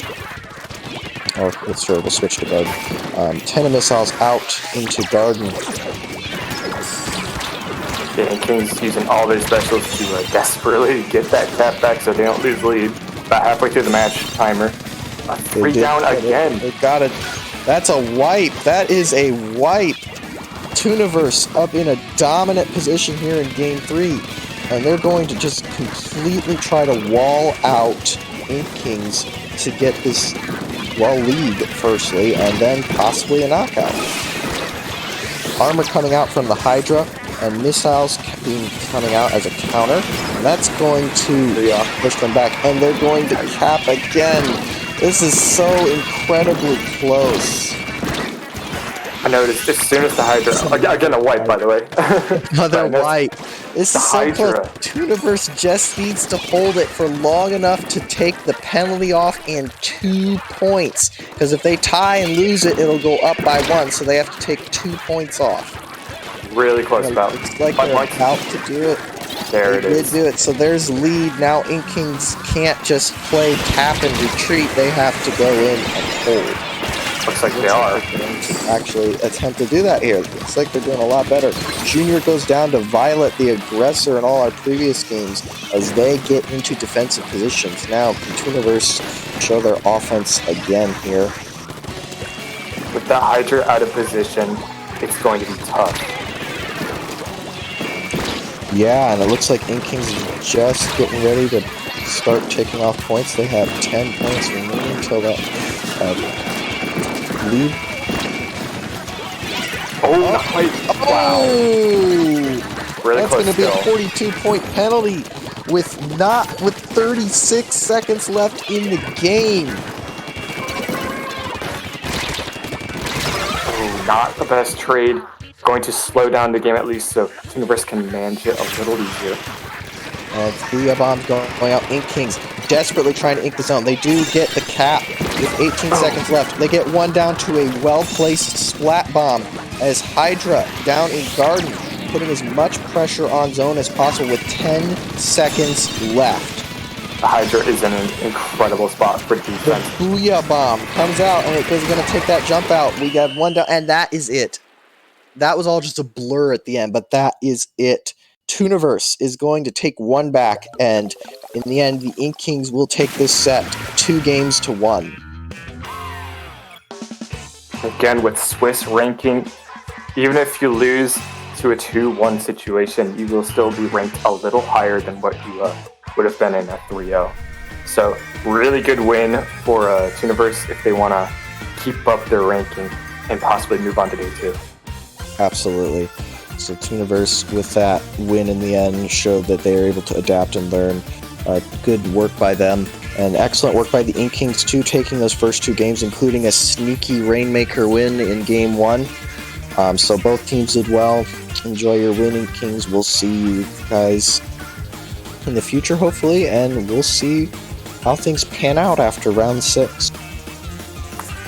While we prep for round 6, we're going to take a short break, but before the break, I want to give a quick shout out.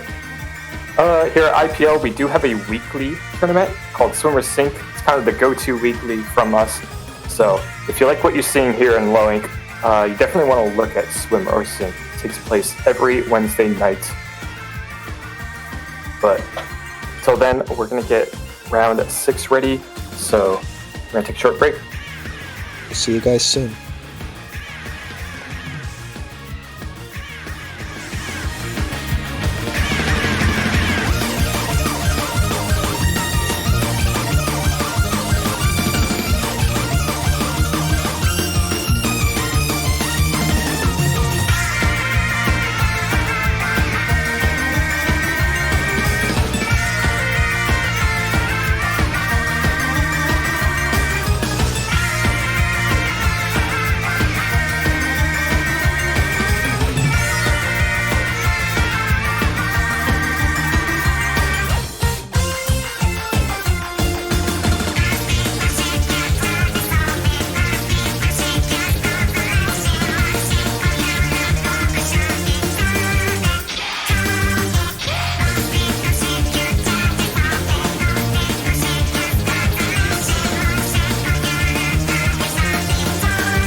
wanting to get the clans, but just didn't have enough for a power climb to open it up.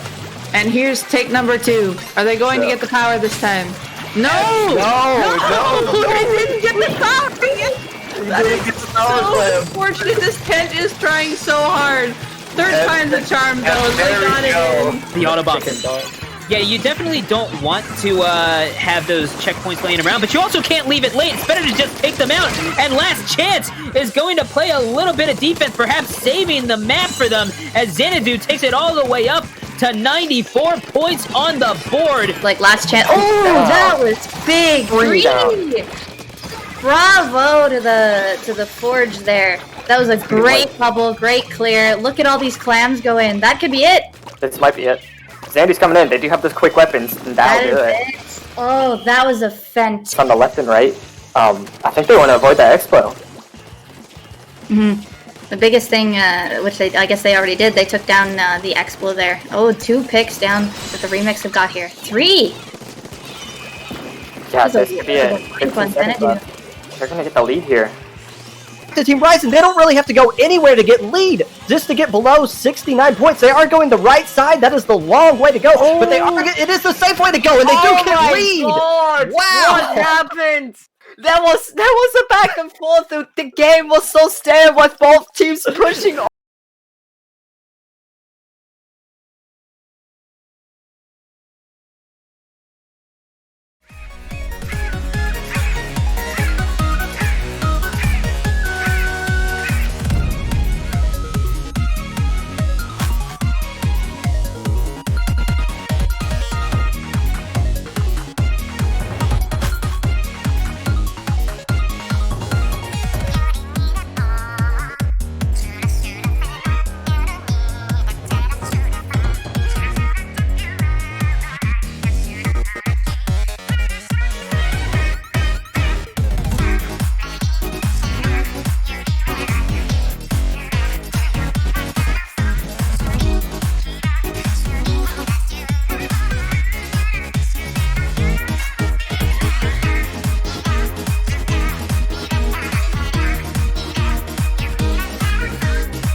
welcome back to Low Ink. Getting ready for our final round of day 1.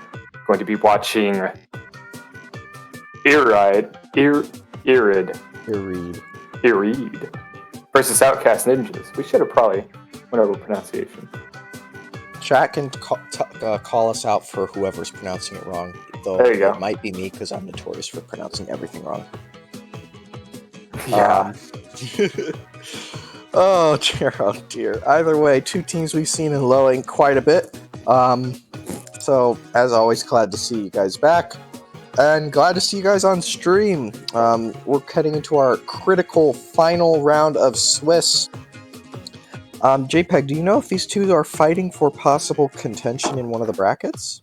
I will take a look at that now. Alright, well, obviously this is the final round, meaning after this round is decided, we will know who qualifies for Alpha, Beta, and Gamma bracket month. And those who, unfortunately, will not qualify. Now, if you are close to qualifying but do not qualify, do not fret. We usually have a couple teams who do drop, which means you could just get bumped into Gamma brackets. So if you are close to qualifying after round 6 ends, and that means all matches end, then keep an eye out and be ready. You have a good chance of being called up. So both these teams are not going to be qualifying for Alpha bracket, but they are right next to each other in the Swiss rankings, so this can be a really close set regardless. A good way to cap us off. And it's not much to worry about because we're going to be seeing some of those more higher level teams, at least in Low Ink, relatively in Low Ink, tomorrow. So it's going to be a good way One team gunning for Beta bracket here. Yeah. As we head into our first game here. And we're going to go ahead and get started here. And looks like on the side of Iride, we have a heavy Flatling, Enzap, K Dynamo, and K Pro. Oh, and on sorry about the map, no. Oh, always on Albacore, isn't it? And on this other side, we have Slosher, Tetras, Remix, and Junior. So here we go, Clan Blitz Albacore. Start with a nice pick on the side of Iride. Mostly just mid-control right now in a few combat situations. But Power Clan does go down, though. Yeah, it looks like Iride has pretty good mid-control, but it looks like Outcast Ninja is already getting flipping. Yeah, flipping back and forth. 3 down inside of Iride. This is their chance. They gotta get going. Heavy, Heavy's not just sticking back. Heavy just sitting there. That's not really a great idea. If I was Heavy, I'd be continuing moving. 3 specials ready on the side of Outcast Ninjas. Going to, in theory, let them get into the basket pretty easily, but Slasher goes down. On the side of Iride, the Heavy's also down, so that's gonna make it pretty easy to play aggressive. And then he's gonna go straight in with the Splashdown score, and that is going to be first blood for Outcast Ninjas. Yeah, already down to 44 points. Really good push, start. They're gonna try to get even more from the side here. 30s, 20s, 26. Oh wow! And get the pick and 10 missiles off. What is this from the Slosher? Jordan here fighting the entire enemy team, holding the entire team off, and they do not get more in. But the 26, that's a push. I will take that any day of the week. Yeah, more than halfway through the match, a 26 is what you want to see. Iride is going to have to play a little more differently. Absolutely, they can't keep playing like they are if they want to win this. They're going to have to be a bit more aggressive here. And that's a trade by the Dynamo, and the Junior is going to rush in and get the score while the Booyah Bomb is charging. And he's going to get one more in to take the penalty down to 14, and that is another score. The penalty is gone. We are at 20 with one. I thought he was closer. Never mind. That looks like it'll be the end of the push. But either way, that's still pretty good. That's a lot of points if you take penalty in it, which we should be. I don't know if it's totally optimal considering Iride now has 2 pity clams. So That's true. That is true. but right now, Iride needs to just get in the mid. They've been stuck in their spawn for about half this match now. Yeah, absolutely. They do get this key pick, but the armor goes out anyways, and that is going to result in a win for that armor being key as usual. So right now, Iride doing a good job. For the push. Yeah, they got mid control. Gonna see that Ray come out. That's a really good spot for a Ray. That is an excellent Ray. I was thinking it was going to get another one actually, but it looks like Outcast Ninjas is going to stand here by bot. Prepare for 3 power clams because they're going to have to come in at some point. Yeah, they just need to get their specials, play it safe. They have the mid control. And Outcast Ninja's not really doing too much about it. They're gonna stay in their spawn until now. Jordan here, trying to get that right side of the map in control. We get that 10 missiles off and power clam. Oh, power One clam clam in the water. That was a drop in the water. What a devastating play there. Jordan, And they get picked from the back. Outcast Ninjas goes down. Up. Dynamo gets the pick anyways. And that is going to be a solid defense by Iride against Outcast Ninjas, but Outcast really should not be needing to defend here. They should be attacking. Yeah, 40 seconds left on the clock. They have the clams to potentially get the lead here, but they just keep getting picked. And they're not really playing that aggressive. I mean, you see the Ray now, but It's just the lack of aggression is what's getting them. They have, well, no aggression. yeah, getting a little desperate. Seeing that Ray that it's 2 down here.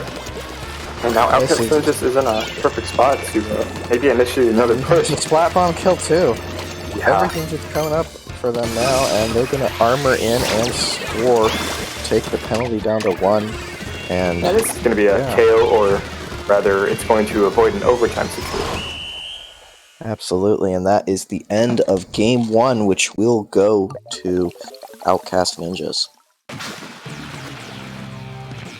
Really strong start on the side of Outcast Ninjas.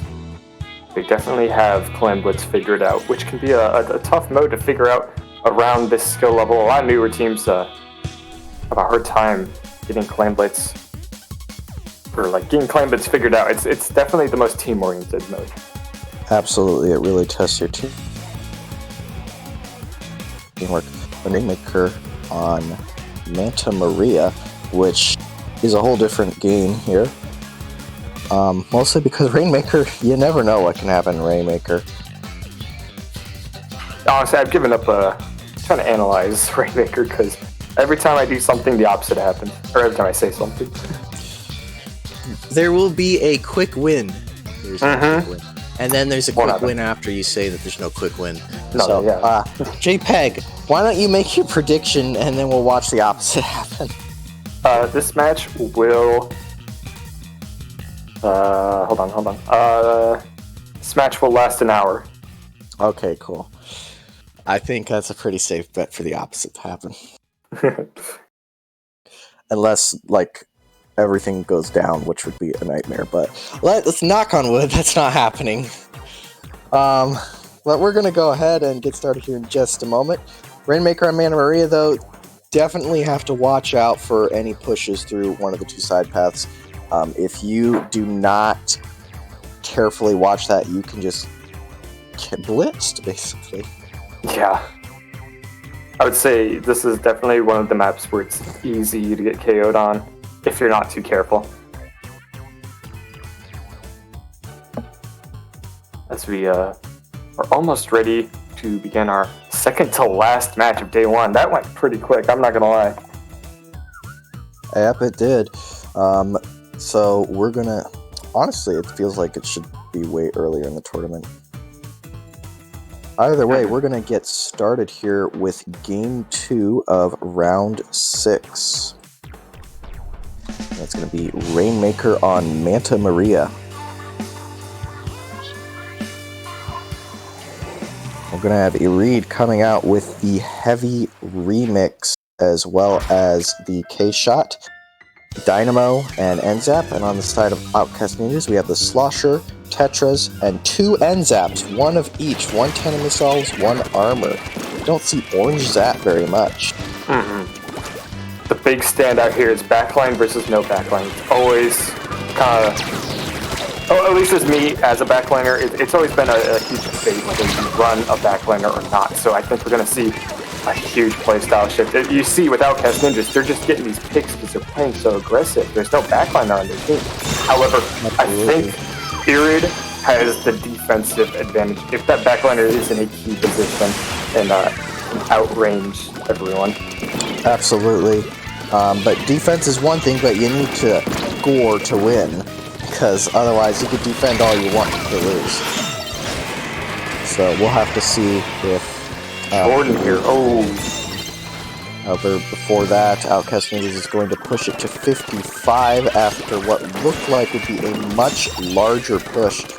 Iride resetting the Rainmaker back to mid, and that's just going to be an easy pop for Outcast as Iride attempts to push in. Yeah, you can see Outcast Ninjas provided jumps as they reset the Rainmaker, so they're already in position for another push here. Absolutely, and that Rainmaker is picked up and going to start moving here. It is 2 down on the side of Iride. That is 3 down on the side of Iride. This is their big chance, and they're going to take it. They're going to push all the way to the corner and go around the edge. The edge trick. Did he make it? I couldn't see. I don't think he made it. Oh, yeah. Well, they didn't make it around, but they didn't drop. So, half and half, let's call it that. Gonna leave in a weird spot for Iride, at least. And we're gonna just jump straight off the map and reset back to mid. Again. Yeah, I think they need mid control, that's what they need. Iride needs to let the Rainmaker reset itself, and then just get mid control and go for picks. As long as they're keeping an eye on it, because I've had that strategy many times. It's viable, yeah. Ooh, 2 down to the Rainmaker. 2 down by the Rainmaker, that's gonna hurt. Oh dear. But yeah, keep an eye on the Rainmaker or someone will sneak behind you, it's the short of it. But yeah, at the same time, you still need all 4 to push up. Absolutely. So far, Outcast Ninjas sacrifice one. Yeah. So for Outcast Ninjas, just had that mid control all game, allowing them to keep going in. Yeah, Iride hasn't scored a single point here.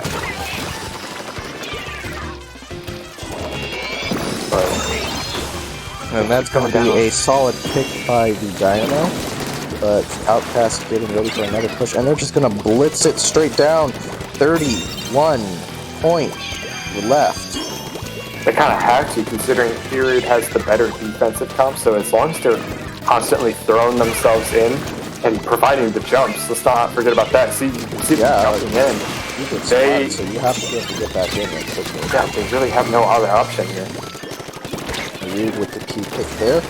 Went to pick up, and that is going to be a wipe on the side of Iride. However, they did reset the Rainmaker, so it's not going to be a knockout. It's going to at least make them back up a little bit, leaving 2 in their spawn. As Jordan carrying once again. Is going to see the tech. They changed their mind. Okay. Come on, Jordan. I want to see the tech on stream. No, they just want to get out. Knockout. And they do get it, even though it gets splatted. And that is a knockout for Outcast Ninjas, who is up 2-0 in this play all 3 sets. So that means Outcast Ninjas has really solidified their position in the upcoming Day 2 brackets. However, Iride can still better themselves in the tiebreaker with a win in this 3rd game. Yeah, again, both these teams are very close in rankings, so if Iride can get that win, it'll help them out. Absolutely. So we're going to head into our final game here, Tower Control on the Reef, the final game for today. There will, of course, be more low ink tomorrow, but for now, we're going to head into this. What's your thoughts on this, JPEG? This map, we saw no backliner last game, but this map needs one. If you want to control bridge, which equals controlling the whole map, really, let's be real here. Honestly, yeah. That's going to be key. I think Outcast Ninjas needs to run a backliner. If they don't, Iride needs to take advantage of that fully. Who do you think is going to take the backline for Outcast Ninjas, if anyone? I'm not sure, actually. I think it might be Splatling, considering they're more aggressive. Yeah. It depends on your specific person, but generally, Flatlings are more easier to play for someone who's aggressive than something that's like a charger. Yeah, if you want to keep up map control, I think Splatling's a little easier, but for picks, chargers, what you want to go with. Absolutely. Both are totally valid. Yeah, both could work. Like, if they have someone on their team who is far better at sniper than Splatling, then by all means, go for it. I'm not going to dictate what you play. We're just about ready to go here in 10 seconds or less with our final game.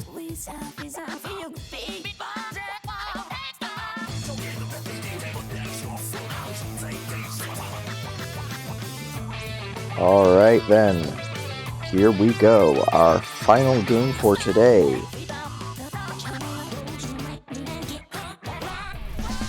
Tower control on the reef. Reed coming in with the Dynamo. On both sides. You really did that to me. Dynamo, Splattershot Jr., K-Shot, and K-Pro up against Machine, Tetras, K-Pro, and Splattershot. No backlines at all. The highest ranged weapon here, Dynamo, maybe K-Pro, I don't remember which is longer, but... yeah. This is going to be a chaotic match. I'm calling. I love chaos, let's do it. Oh boy. I don't think you know how chaotic. Okay, to be fair, too much chaos. Yeah. Let's see. Anyways, Iride is going to take the tower first.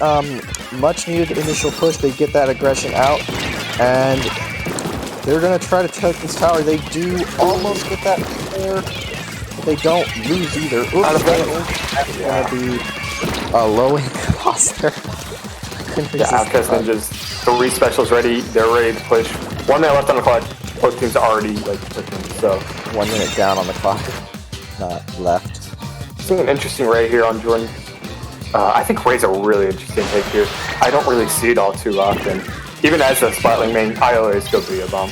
So yeah, I'm not sure about Ray on this map in certain situations, like going up that checkpoint that can work. But regardless, looks like they're still pushing. So down on the side of Iride. Yeah, absolutely. So Outcast Ninjas is just going to keep pushing up here after that initial defense they had to make. We're going to go ahead and push into car. They have that first checkpoint clear, and the bridge is being controlled by Dynamo. He gets 1 and is going to booyah bomb the tower. Yeah, that bridge is going to be a good spot for the Dynamo. Yeah, they're going to have to defend it now. With the support of their teammates, they're going to try to defend it against this whoever is coming up on them. It's like one slosh. Give us a bridge. They need to keep the bridge right there. Really good spot. Let's see.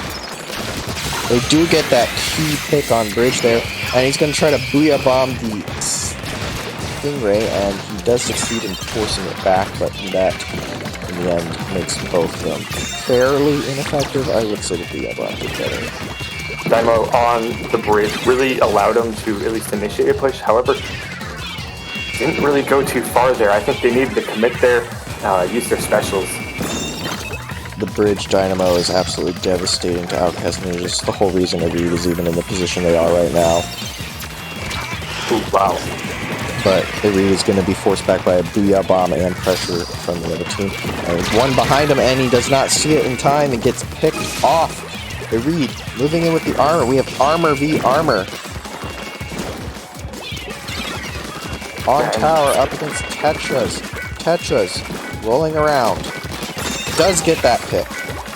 Yeah, Iride needs to commit to the pushes a little more. They've had plenty of opportunities to push, but it's getting picked off. And that's 2 down. The Tetras shredding the opposition right now. And he gets 3 before going down to the Dino. That's a triple for the Tetras on Outcast Ninjas. Approaching that checkpoint. Just reaching checkpoint 3 using that booyah bomb. And 5, 4, 3, they do get that stop thanks to the Dynamo. Not enough though. That's going to clear the checkpoint. That is all you need sometimes. Yeah, we saw this in a previous set where all you need is just a checkpoint, and now Outcast Ninjas a lot it's gonna be a lot easier to push in. Especially since they took out that Dynamo. Even with that trade, I feel that's a critical push considering what the Dynamo's been doing this game. Seeing these jumps, saw in last game too, so these jumps are allowing Outcast Ninjas to constantly put pressure on the whole game. No matter how many picks Iride's gotten, constantly getting pressured. So what Iride needs to do to avoid that is maybe build up their specials and coordinate when they strike to get more people out at once. Absolutely, if they can get those key picks during their pushes, I think they could take this game back. 40 seconds or not, if you can do that, you can win. Another trade with the Dynamo. Going to avoid the situation where the Dynamo's on bridge, which has been devastating for Outcast Ninjas. Yeah, Outcast Ninjas keeping that bridge clear, that's going to be essential to their win here, assuming everything holds as is. Booyah Bomb coming out, and the Booyah Bomb does not get picked actually. Regardless, it still pushes them back a little bit, so... Iride with the push, with the Splashdown and the Stingray, that is going to be it. Outcast Ninjas wins their final set 3-0 against Iride. What a way to end it. Outcast Ninjas making their mark here. Not really messing around for the last set of the day. They're not going to mess around. They're going to take that win. They're going to go off and just get the win. Because they want to go to day 2. They want to get as high as possible. It can't be alpha, but they want a beta bracket appearance. And we will see if that happens here today.